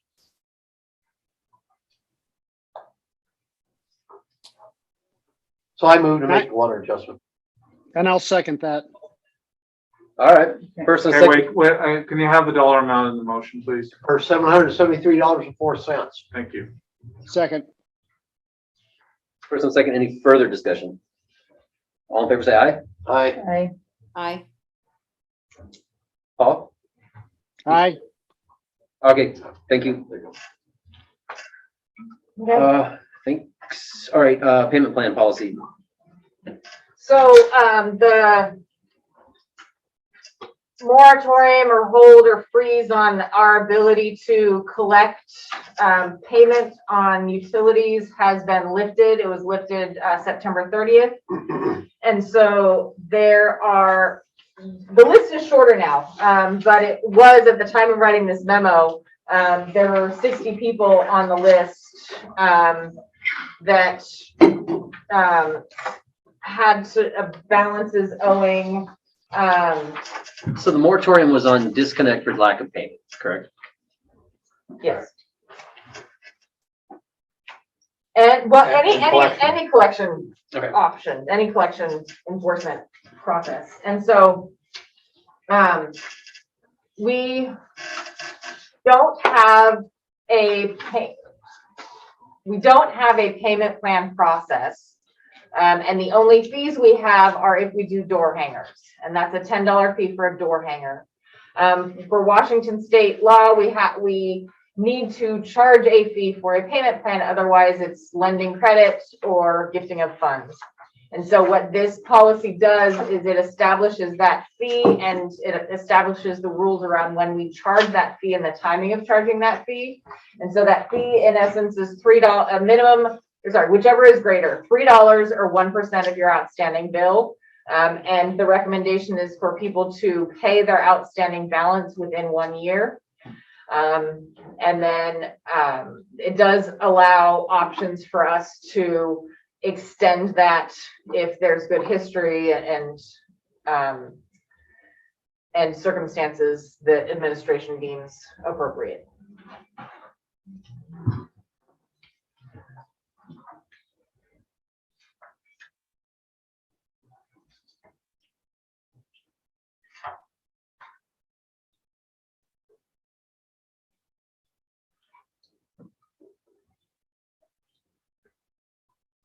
Okay, well, I've read this over.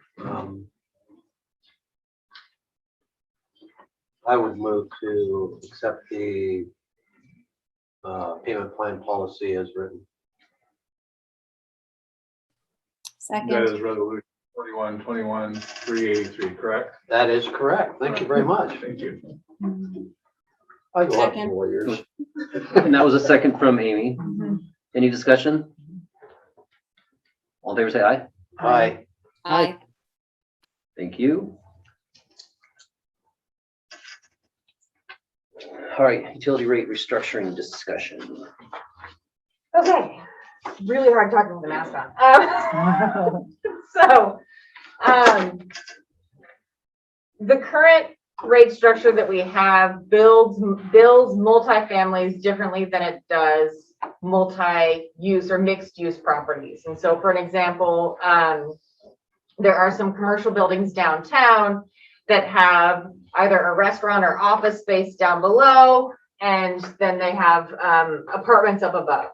And so those buildings are only charged for, they're charged for water based on the size of the meter that they have, as well as all the consumption for the water. And then they're charged sewer, again, based on the size of meter, and then they're also charged a flow rate. So they're charged a base fee and then a flow rate, but only one. And all apartment complexes are billed based on the number of units. Right. And so the example that I gave was just on one building that I pulled out, and the actual water consumption over roughly a 9-month time period. And so the current bill that they had for that time period was $3,800. If they were billed as 2 apartment units and a commercial unit, and that commercial unit would just be a 3/4 inch meter versus the 1 inch meter that they were billed at, the rate would be the amount that they would pay would be $4,300, a difference of $533. And so in the past, when this was looked at, that difference wasn't that great, and it could be justified as far as like, well, they're paying the usage fee for sewer, and so it comes out in the wash. Because our base fees for sewer are going up so much, it is no longer a fair comparison. And before we make that change, it will have to go through a public hearing process and full blown everything. But before I even started on any of that, I just wanted to have the discussion as to whether or not to move forward with this change, or if we wanted to keep it as is.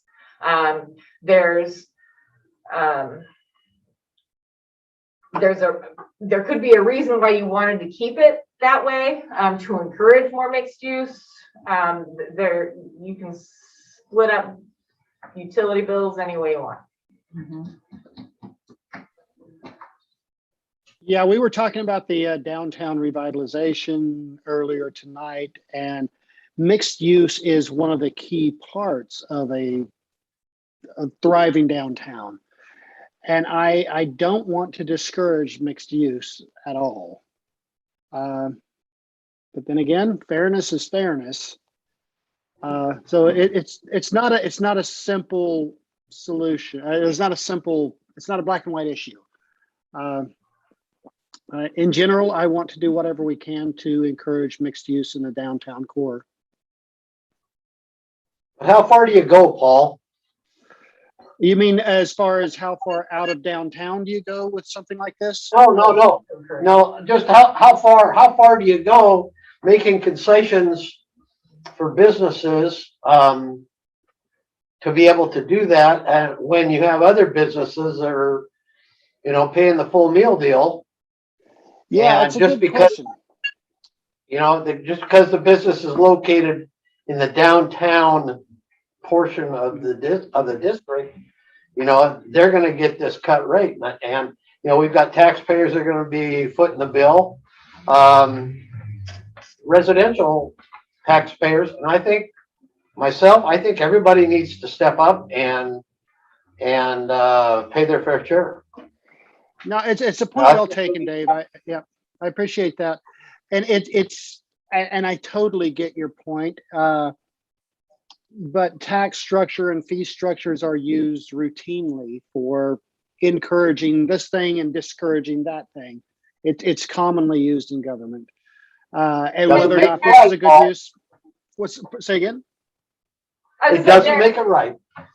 Oh, And there could be a ground. There could be a middle ground as well, if we wanted to encourage mixed use in the downtown core.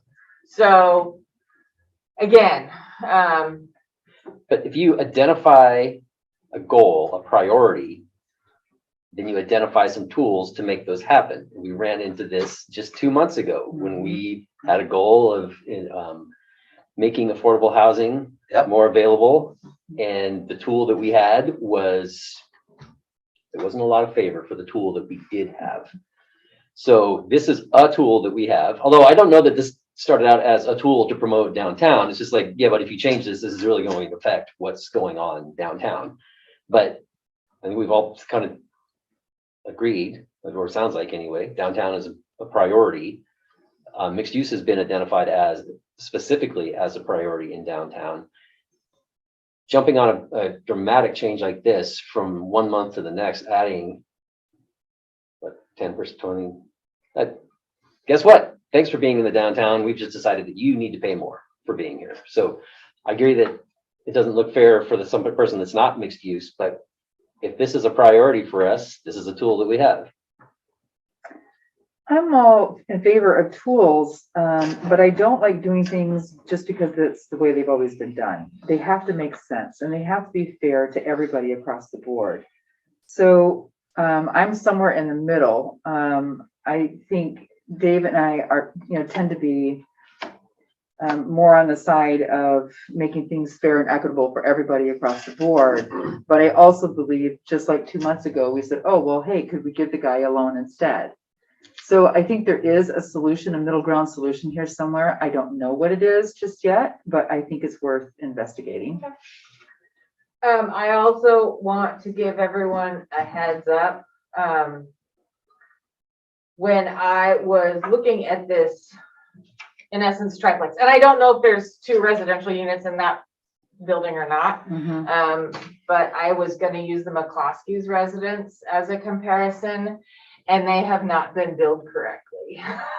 So you found that out. They've only been billed for 1 unit when they should have been billed for 3. Oh.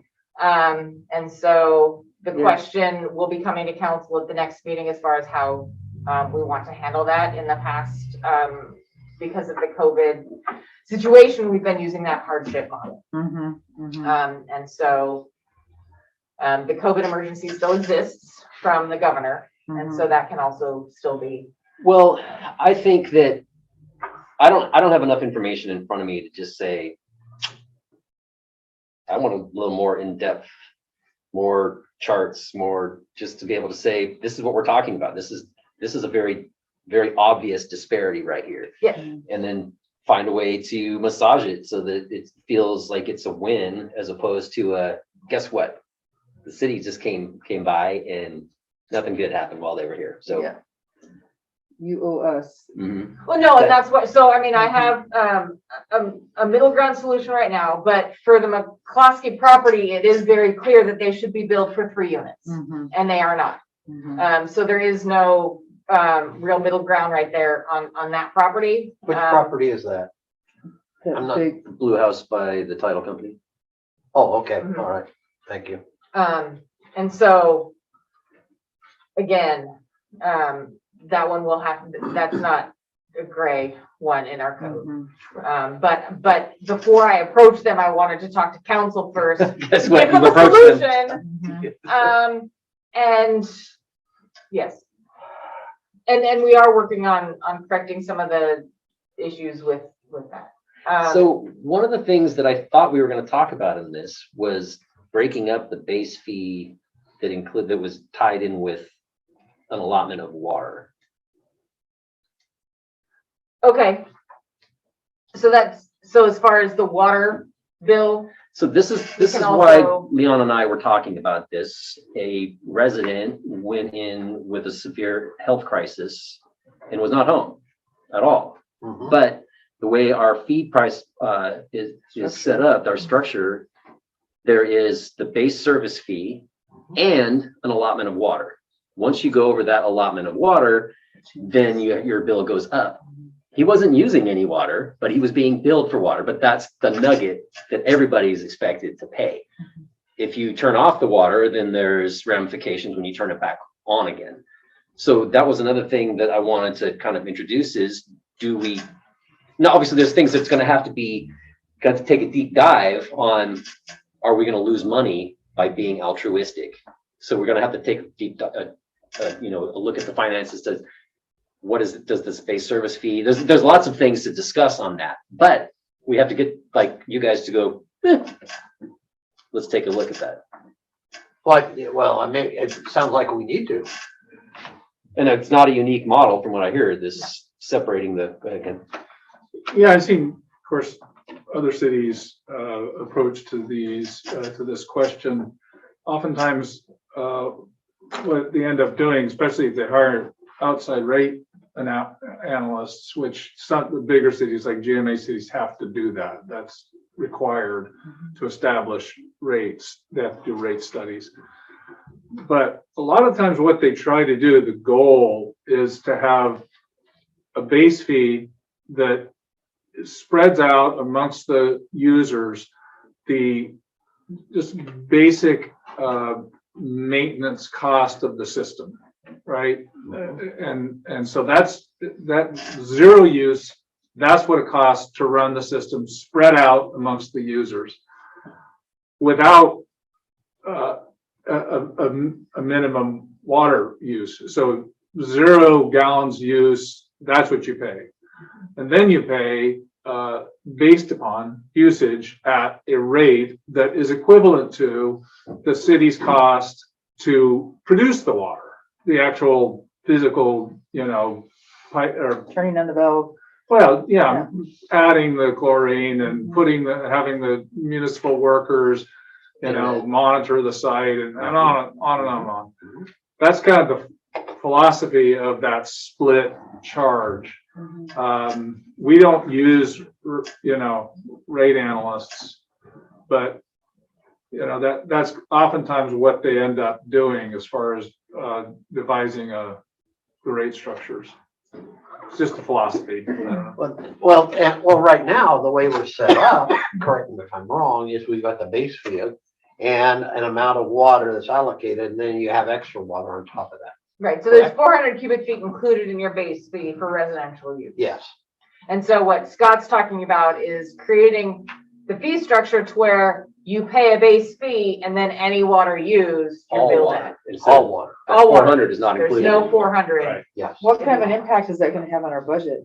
We haven't, that's the part that we have to look at. Okay, Yeah. Right. now imagine There's if, a sweet okay, well, spot. that's not gonna work. So Right. imagine if, Well, and that's kind of what Ken alluded to is like typically then people would move forward with a rate study at times to then analyze that change. So that's coming down the pipeline pretty soon.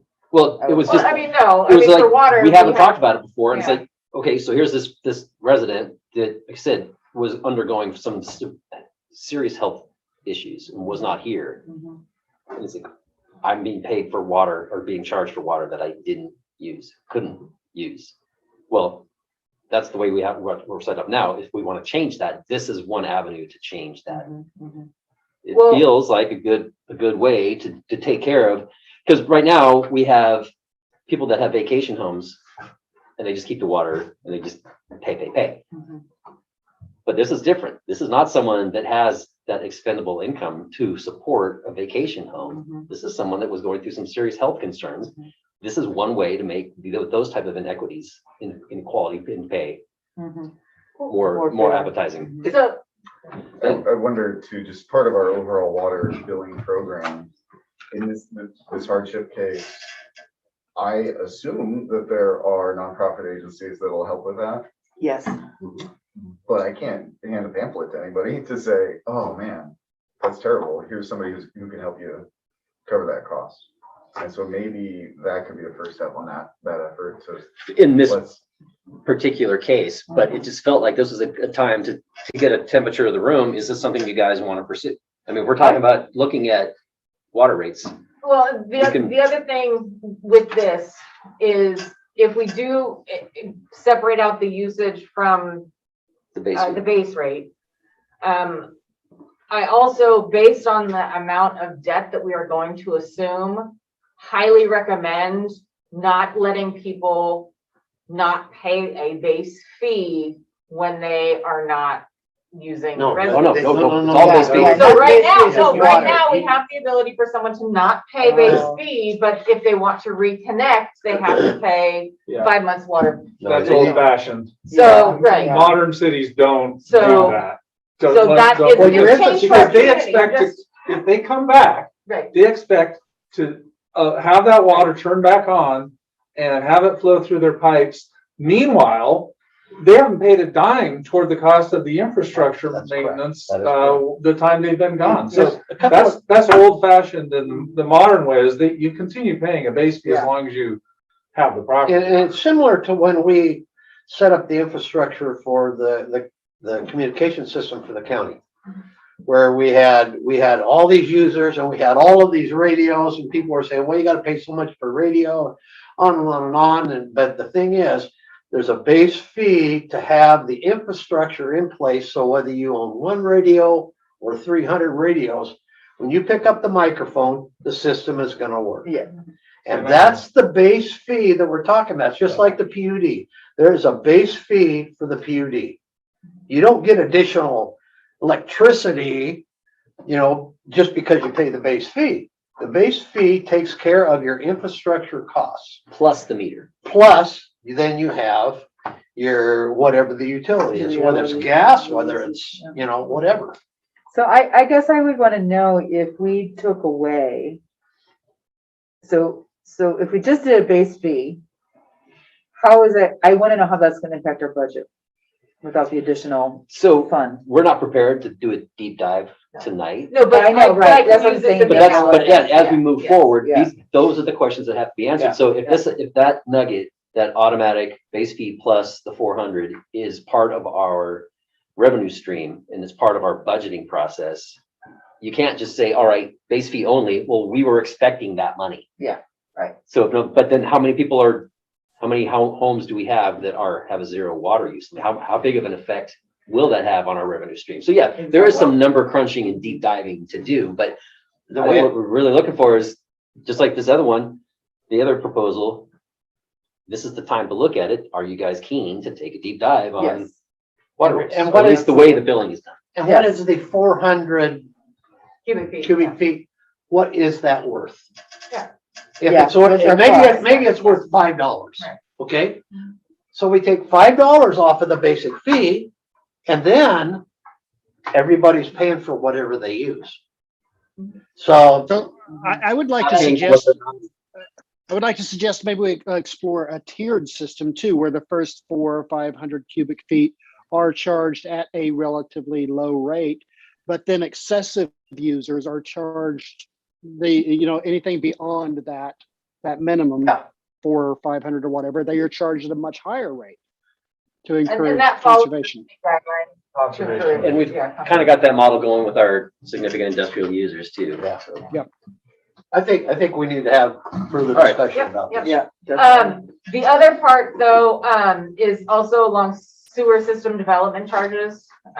When we were going through development, the rates to add on to a restaurant, or to build a new restaurant for sewer, it's basically per tabletop.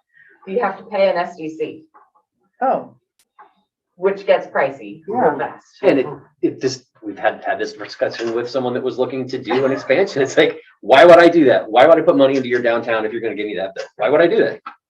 So, but the other flip side too is,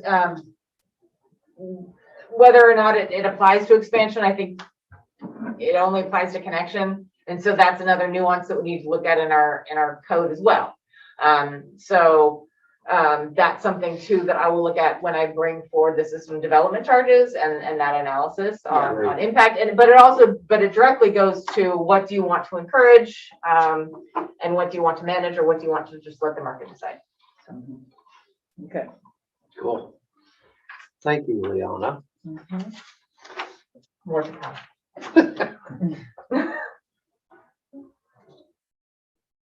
Okay. All right, so now, thank you all very much. Now we have some contracts to approve. Yes, so, Instapipe is the company that we've been using annually to clean out and clear our, sewer lines and do our repairs. In our plan, it called for $80,000 every year annually. This one, we did not spend the money on inspecting and cleaning the lines because this is an extension of what they identified last year. And so to finish this project, it's $95,000. It is included in the budget, so we have it fully covered in the budget that we have now. But we're bringing it forward for council approval upon review of our current purchasing policy. I couldn't figure it out if it was repair or maintenance, and so I'm bringing it forward as a. I'd move to approve the Instapipe contract in the amount of $95,985.15. Second. All right, first and a second, any further discussion? All in favor say aye. Aye. Aye. Paul? Aye. Thank you. Hearing examiner services. Okay. Can I make a clarification Okay, here? yeah. We have an existing contract with Joe Turner, but it needs to be Okay. extended. So if somebody's gonna make a motion, the motion should read To to extend. approve to extend, thank you, the existing contract with Joe Turner PC for hearing examiner services through December 31st, 2022. That's what we discussed with Joe, and Joe didn't have any objection to it. So I don't want to do anything different than what he is willing to do. I would so move. To extend. Yeah, no, I think To extend the contract Through December through December 31st. 31st 2022. in the amount of. you don't have to do There is that. It's an existing contract, so it's Yeah. just being extended. No change to the dollars. Are there not changes based on Rick's comments that we want to discuss? Well, that would be a different situation because we would need to consult with Joe Turner to have changes made to that contract.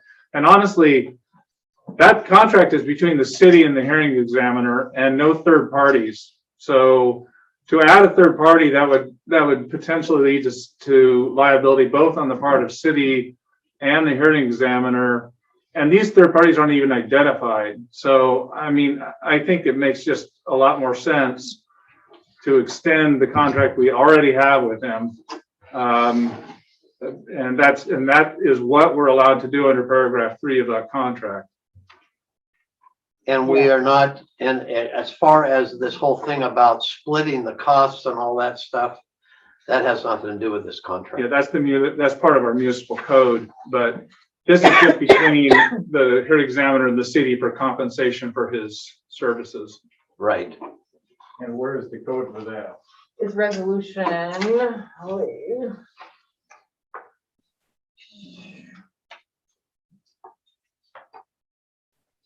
I can pull the resolution.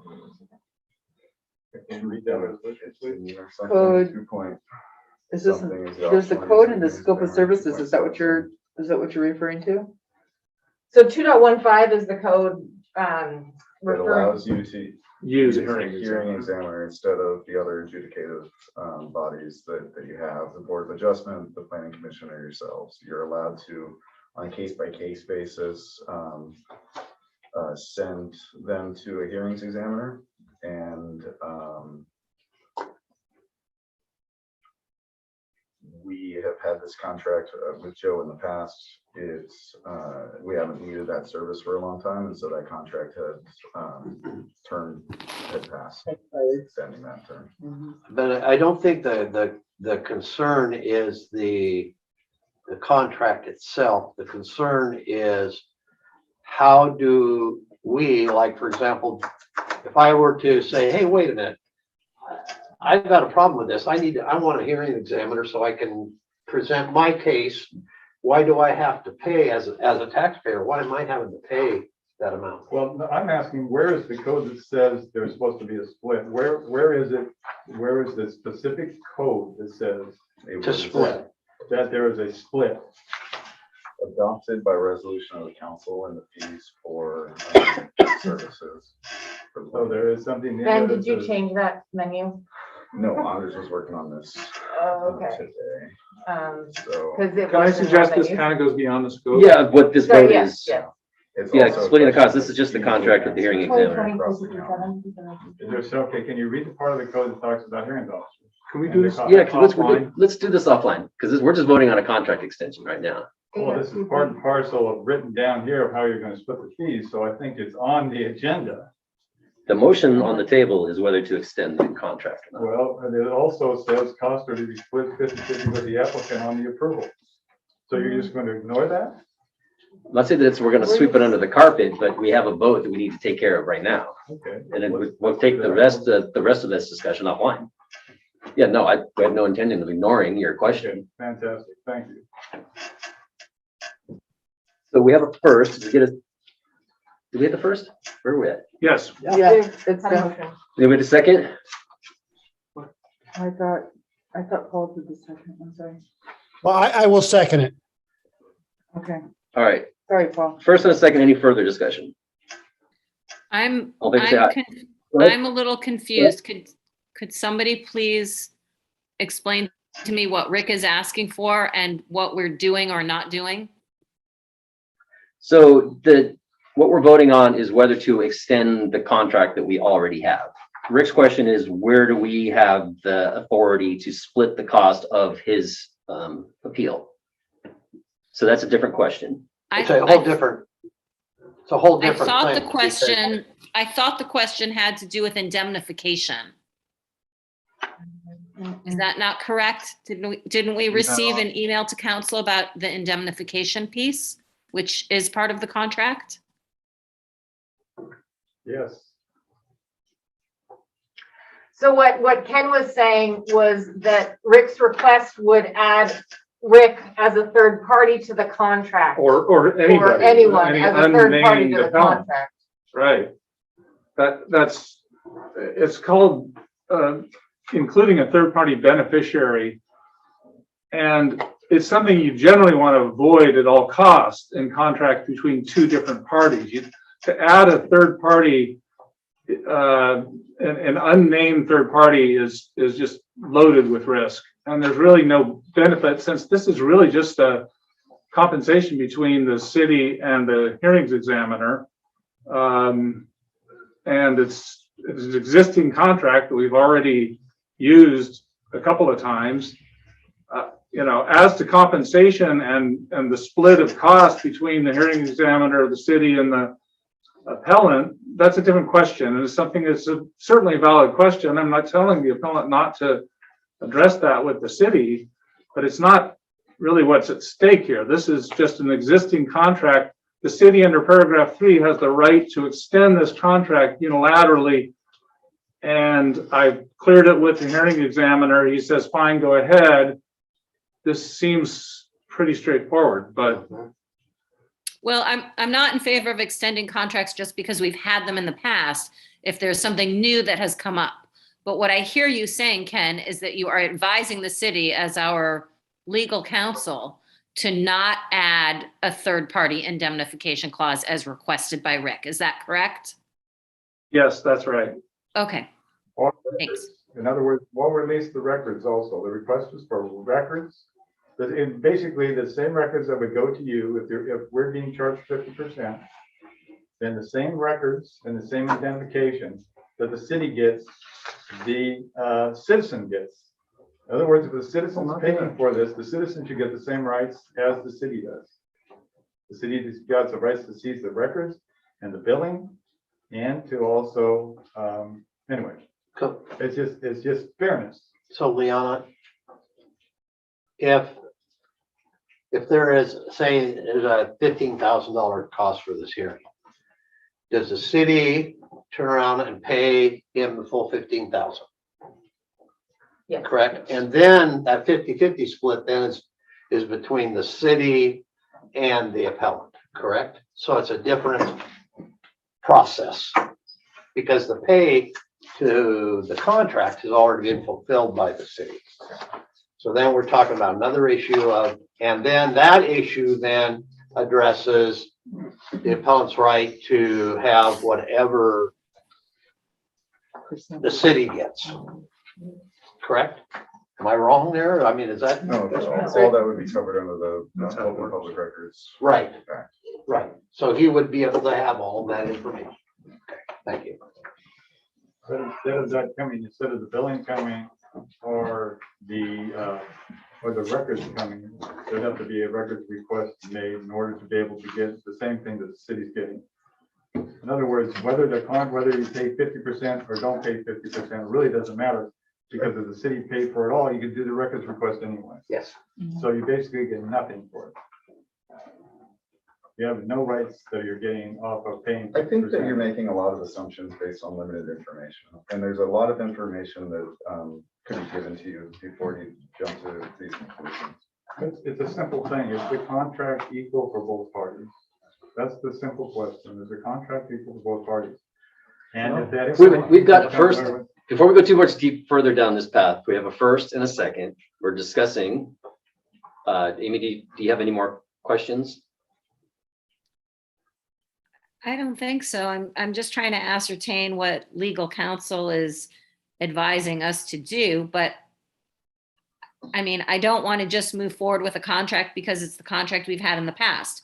I want to move forward with a contract because it's the one that makes the most sense for us as a city, and it's the one that is the right thing to do for our citizens. That's what we're in the business of running a city for the benefit of our citizens. So if we have a contract that somebody is drawing to our attention that for some reason isn't fair, I do want to know about it.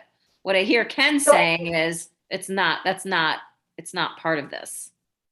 So Amy, one example I can also give you is when we have developer agreements to do any sort of outside review on parcels or on applications that they send in, we send it out to a third party, and that developer is required to pay the invoice of that third party for those services. The agreement is between the engineer or third party or the consultant and the city, and then the city passes that bill on to the applicant. There is no inclusion of the applicant in the agreement between the city and the consultant.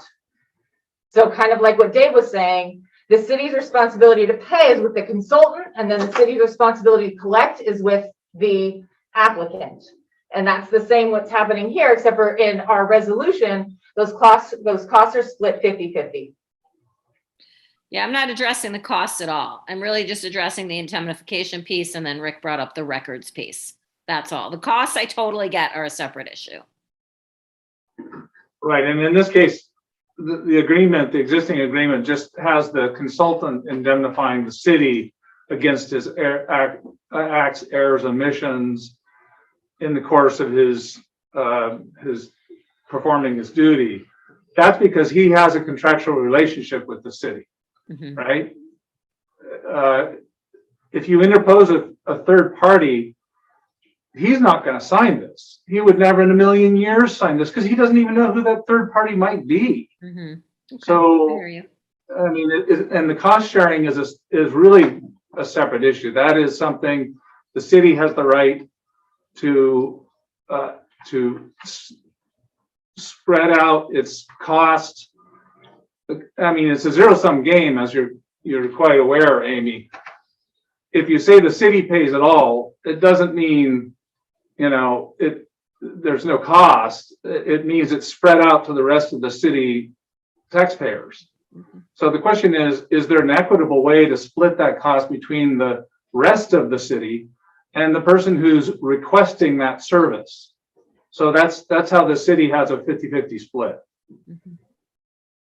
Thank you. Maybe I can just help solve this problem. As long as the records request, the 50-50, I think is fine.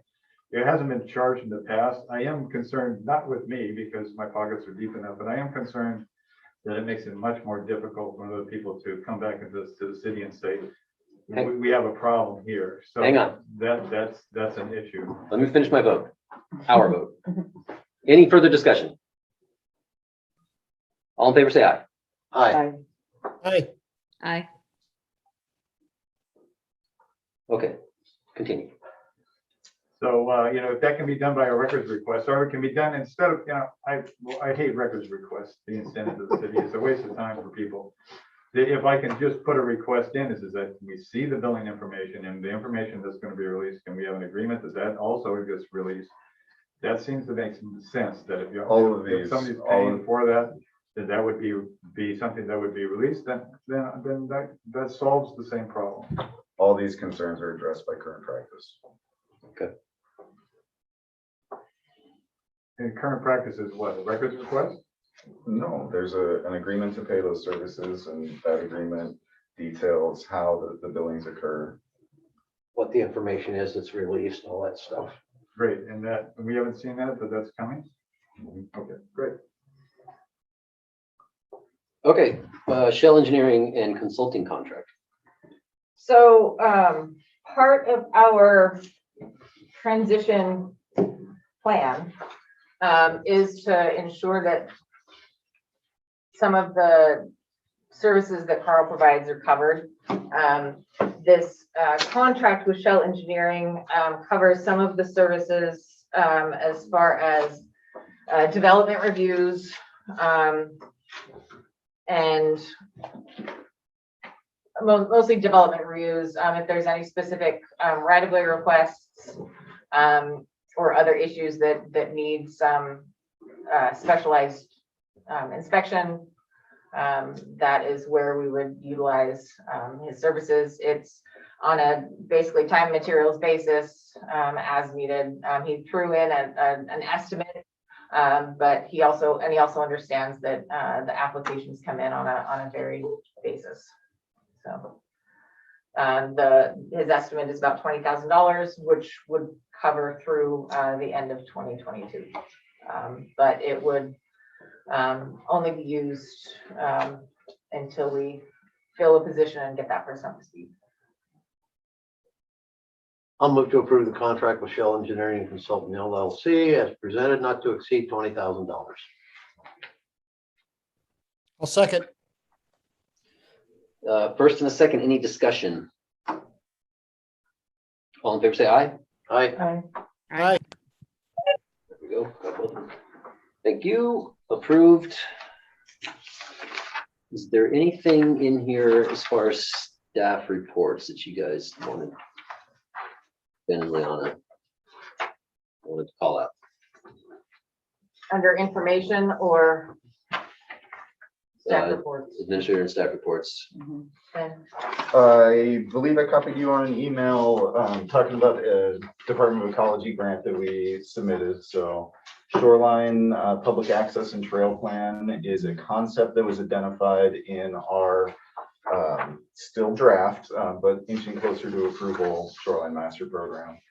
The purpose of that would be to connect the community's vision, which would be to have things like continuous pedestrian access along Rock Creek, Rock Cove, the Columbia River. Would that go up towards 40 foot? Sure. Whatever. Yeah, Yeah, not- whatever. Just saying. So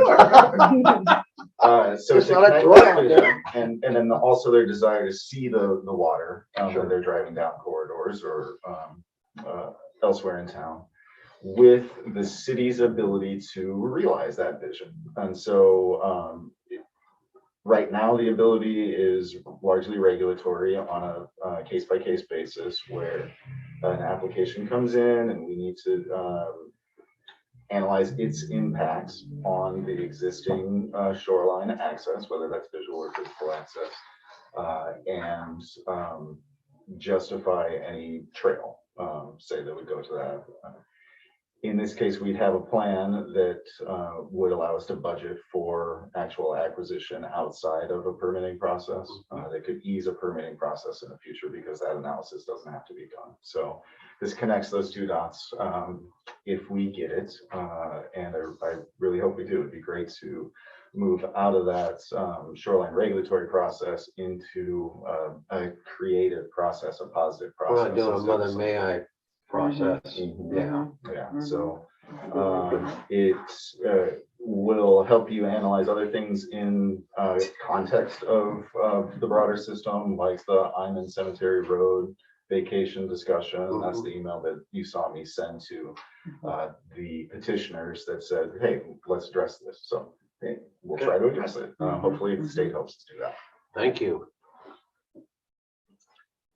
Quick update on the parking.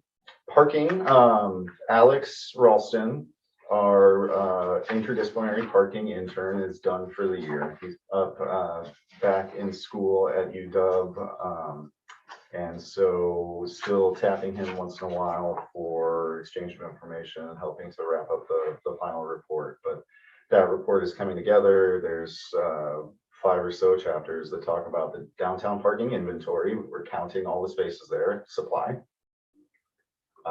The results of our 2-day usage study in September, demand. And then we'll do a gap analysis to say that if additional parking is demanded based on the current supply, these are areas where along the streets that you could provide that. Oh, And cool. so wrapping that all up, the intent of this report is to really, here's our parking document right now. And so from here moving forward, we don't have to dig too far into other things. So we've got a collection of all the city council and planning commission minutes over the last couple of years mentioning parking. Anywhere that it's mentioned in the city's code or standards is collected there. So there's a document. It's not intended to be static though. We only collected data on 2 days in September. We are looking at ways to expand that to include different portions of the year so that we have what it might look like in July in a higher season. So that'll allow us to bring you better decisions on whether an off-street lot is necessary, whether timed parking is necessary along some block faces, whether the standards that we have in place for new construction are appropriate, and how to advance our parking provision downtown. So it's really cool. Alex did a great job with that. As an intern, it really just took it on and ran with it and got us some great data and a lot of momentum and buy-in from the parking advisory committee, the PAC committee, and a set was of well volunteers. represented Was from it? around the businesses. Yeah. Good. A set of volunteers that will help us replicate the study the next time we do it. So first time was hard. There were things that we learned that we'll do better the next time, and it'll be easier to make programmatic decisions. So I participated when I could.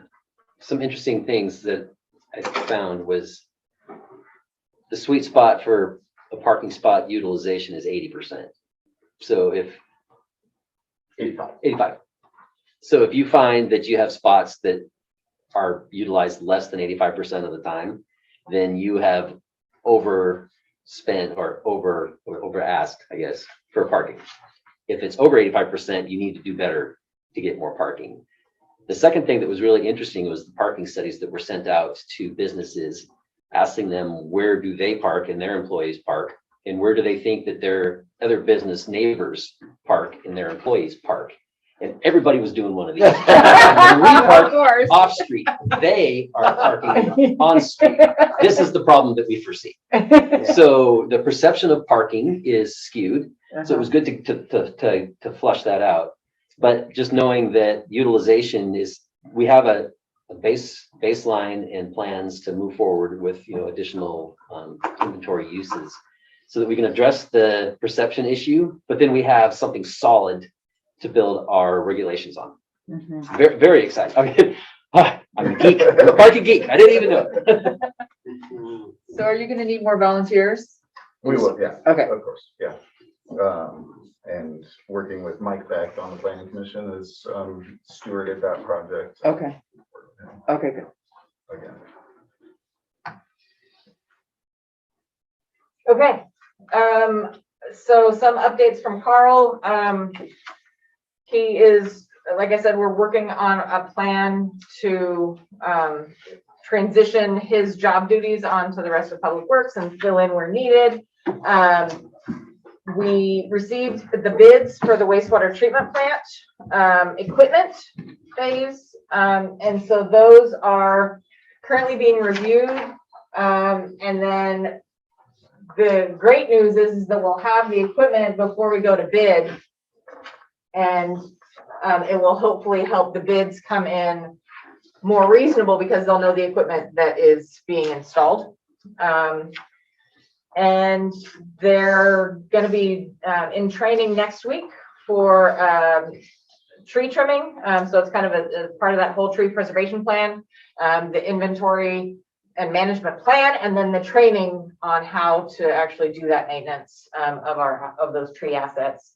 And then if you haven't been noticing, they've been doing some crosswalk painting, and they did some road striping, and they will be doing some cleaning of our reservoirs as well in the future. That's some work that'll be done in addition to the sewer collection system repairs on School Street. So I'm very excited about the tree trimming, the whole package, because it was SOP that once a tree got to a certain age and we're about to start to wreck the sidewalks, it was SOP to take the tree out. Right. That has been changed. Good. So now, of course, that does bring new headaches because the trees are going to start wrecking the sidewalks. Oh, that's all right. But what do we like? We like Trees. trees. We like We the like trees. trees. So, and this is a way to keep our trees happy. Mhm. Right. Okay, let's see where to begin. So First Street Overlook, we had a meeting on October 7th with the local programs engineer who let us know that we have 10 years to move forward on the project or we have to pay back the funding. So wait a minute, walk it back a little bit. We said we shelved the project because we don't like the requirements that you're putting on us. Yes. Don't go crazy. This is Wash said, don't go crazy. Let's talk about it. And we've been talking about it and the answer has never changed. So, okay, you're promising us something different. So yeah, it was something different. Guess what? You've got 10 years to pay us back or do it. So. And again, so we can also step back to the reason why we're not moving forward with the WashDOT requirements is because it would cost us an additional $250,000 to $300,000 on a street that we're talking about relocating in a couple of years. So again, there's many reasons as to why we don't want to move forward with the requirements at this time.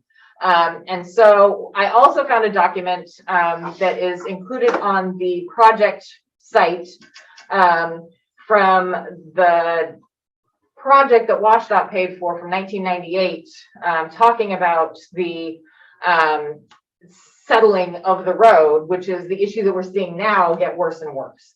And that is the main reason why we don't want to take over ownership of the road. We were already talking about how do we get this project done when we thought we owned it. You know, we were going to do the First Street Overlook improvements and then work on a project to do the street as well. And so again, that sort of came to a head when they said, oh, hey, by the way, you have to give back money. It's like, well, wait, you're also culpable in this because they told us multiple times that we owned it. The local programs engineer didn't know. There's a guardrail that's replaced on the west side of town that when we asked WashDOT we thought it was theirs, they said, no, it's ours. No, it's really theirs. So we paid for it and they're gonna pay us back now. So again, we thought for multiple reasons that we owned this, including WashDOT telling us that we owned it, until they went to their real estate department with our plans to get final confirmation. That's when it was determined that we did not own it. Good grief. And And now you so- have standards that you have to comply with. Right, so now you have to comply, you have basically make your road a highway now. And so we have a meeting scheduled on the 27th to talk to, Assistant Regional Director. Not just the maintenance guy. yes. So, because the other thing that we were told was the only money that they have is for maintenance. They don't have money in their budget to do any reconstruction, which would be required to So fix the road. every meeting, it was the maintenance guy with his budget and never bothered to send anybody that had any clout at all. And so they get to poke us in the chest. Mhm. And so now we're finally getting some traction. Right, so right now, this is where we're at. We have not contacted our legislators as of yet. But we threatened and they heard. But yes, anyway, so that is where that project is at. It was never a plan to just throw away the project, but it was to shelve it until the right of way can be addressed and straightened out. And so again, we have 10 years to move forward. And the question too is even establishing that right of way or getting ownership of that right of way, that could be qualified as moving to a next phase. So there are 3 phases to a WashDOT project. One is design, one is acquisition of right of way, and the third is construction. Construction final. And so, And so design is part of the construction phase. no, design is its own phase. Oh, So it's we're on- currently, we Okay. currently just wrapped up the design phase or the design funding line. And it was the acquisition. And we were at 70% design, moving forward to construction to get their Oh, wow. approval on construction, Okay. where this problem was identified by their real estate department. So, And do we know who in the real estate department? I mean, what just what whoever level was- of, as far as whoever just got the file and found the I wonder- documentation. yeah, I wonder if that should be reviewed a second time. No. No. I believe, especially after seeing that letter from 1998, Mhm. I believe it was intentional on the part of the city to not acquire that right of way, is what it appears to be. Mhm. But Hmm, that's just an interesting. assumption on my part. More to come. Yes, more to come. Okay. So I just wanted to let you know about that.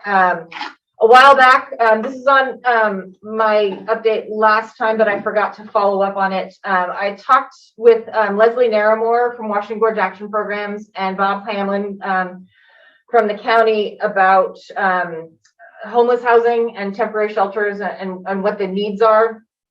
And to talk about the camping challenges, which will crop up again next summer. And so one question is how to proceed with this project. One question is do you want me to put it on the ARPA funds as far as a way to spend those monies? Because that is one way we can do it. But it will require, it'll basically be another project that staff will be managing because I don't see WAGAP doing it on their own and I don't see the county doing it on their own. So what are we talking about? Money for what? So there's a couple of different options. Money would be to construct additional like pallet housing. Bob had mentioned, you know, we can look at some locations near where it's currently at. There's also another option would be to look at relocating the current facility and building something new, which would be a larger project than what we have budget for. What current facility? I'm talking about temporary housing. So the shelter by the Hegwald Center. Okay, so wall gaps. Wall gaps. Okay, Yes, got it. All right, yes, sorry. yes. Yeah. And so making it larger, making them self-contained suites more or less, so they're more privacy and security. Yeah. But also having the ability to allow people to have outside space and camping. And I know that there's someone that's talking about, you know, if there's a way that people can allow their animals as well into these spaces. And so having something that allows for more versatility to meet the needs of the population. And then so there's the cost to construct that. And then in talking with Leslie, there are costs to manage it as well. And to, you know, the maximum costs for a full-time, so adding an employee would be $80,000. But it can range from there as far as like adding a half-time person or allocated, however it would work.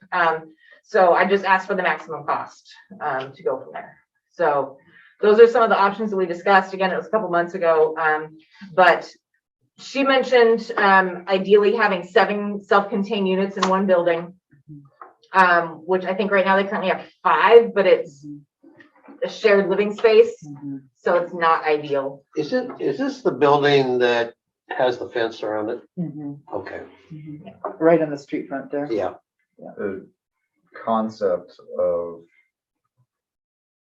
this housing and the location may not be totally suitable. Changes to it. So in 2011 or so, I'm not sure who it was, somebody from the county, it could have been WAGAP, went to the planning commission and asked them, they said, we acknowledge that residential usage is not an allowed use in this zone. Public use and recreation zone doesn't allow residential usage, but we have this need for temporary emergency housing or shelter. And so the planning commission said, yeah, that's less like residential and that's more like a public service, which is allowed in the zone. Expanding a building to make it more like residential. Well, no, so the other thing is they're looking to relocate it because they don't like the visibility that it has. Right. It doesn't give the residents privacy. And so with land needs, you know, that becomes a challenge, as well as the NIMBYism and stuff too. It's a different challenge. But again, you know, if we are building something from scratch, ideally it would be to relocate it. Absolutely. And it would be more beneficial to WAGAP too, to have it relocated. Yeah.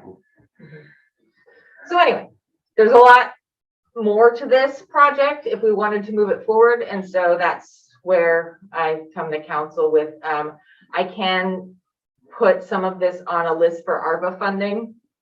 And we can go from there. I can talk with both Bob and Leslie to see sort of what scale we could do now and then what can be relocated if we do find property. Is Bob still a board member at WAGAP? I believe so, yeah. Okay. So he's serving 2 roles. Yeah. Yeah, I would like to see that added. What else? There is a safety survey currently going on for Dog Mountain trailhead congestion and SR14. That's in the newspaper. There's a website, and they had a couple of Zoom meetings or public houses over Zoom, but that was prior to this meeting. There will not be a Dog Mountain shuttle for 2022. Oh. They did not get Forest Service funding, and so therefore they did not apply for tourism funding. And So, they're gonna have a mess. Yeah, they are. They are gonna. Yeah. I mean, unless she hears back, I mean, we're pretty loose as far as our TAC funding goes. So I mean, we would allow that as a late application. I'm almost positive. So hopefully she'll hear something from the Forest Service, but she hasn't as of yet. We received a complaint regarding pesticide spray, and they're requesting a ban. I believe this is the second time we've received mention of a ban and a complaint. I think Mary was the first. Mary was the first one. This is someone else. And so I wanted to bring it to council if that's something that you wanted to discuss, was a pesticide ban.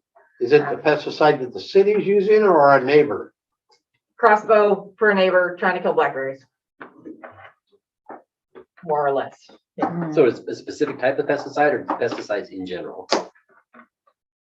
I don't know. It could be both. I think there's mixes that you can kind of have a range on as far as what types of pesticides you use. I could look into it further. Most residential people don't know how to do that. How to apply. Right. Right. You don't just, Yeah. never mind. I won't Yeah, go they there. don't dilute it. They do full force. And you just don't Yeah. spray it. I will be working on, again, so our first step was getting the website up. Next is we're working on updating some of the information. So right now we're working on converting some of the planning commission meetings to Zoom, or sorry, from Zoom files, and then uploading them to YouTube, and then uploading to our website. So that's in process as well. So we'll have planning commission as well as city council meetings up there. Mhm. And then, trunk or treat is gonna take place on Halloween, so on Sunday, October 31st from 6 to 7:30 in downtown. I didn't get it on the agenda, did I? I just put Halloween. And then October 23rd is the drug take back event. That'll be at the Skamania County Sheriff's Office from 10 to 2. And then I also found out earlier today that the chamber will no longer be having public officials on their board as a risk, because it's a risk due to the public records request, and it just opens them up to more liability. Okay. So I forgot to ask when that took effect, if it was immediately or by the end of this year. And are you the representative? Paul is. Paul, okay, got it. So that's all I have.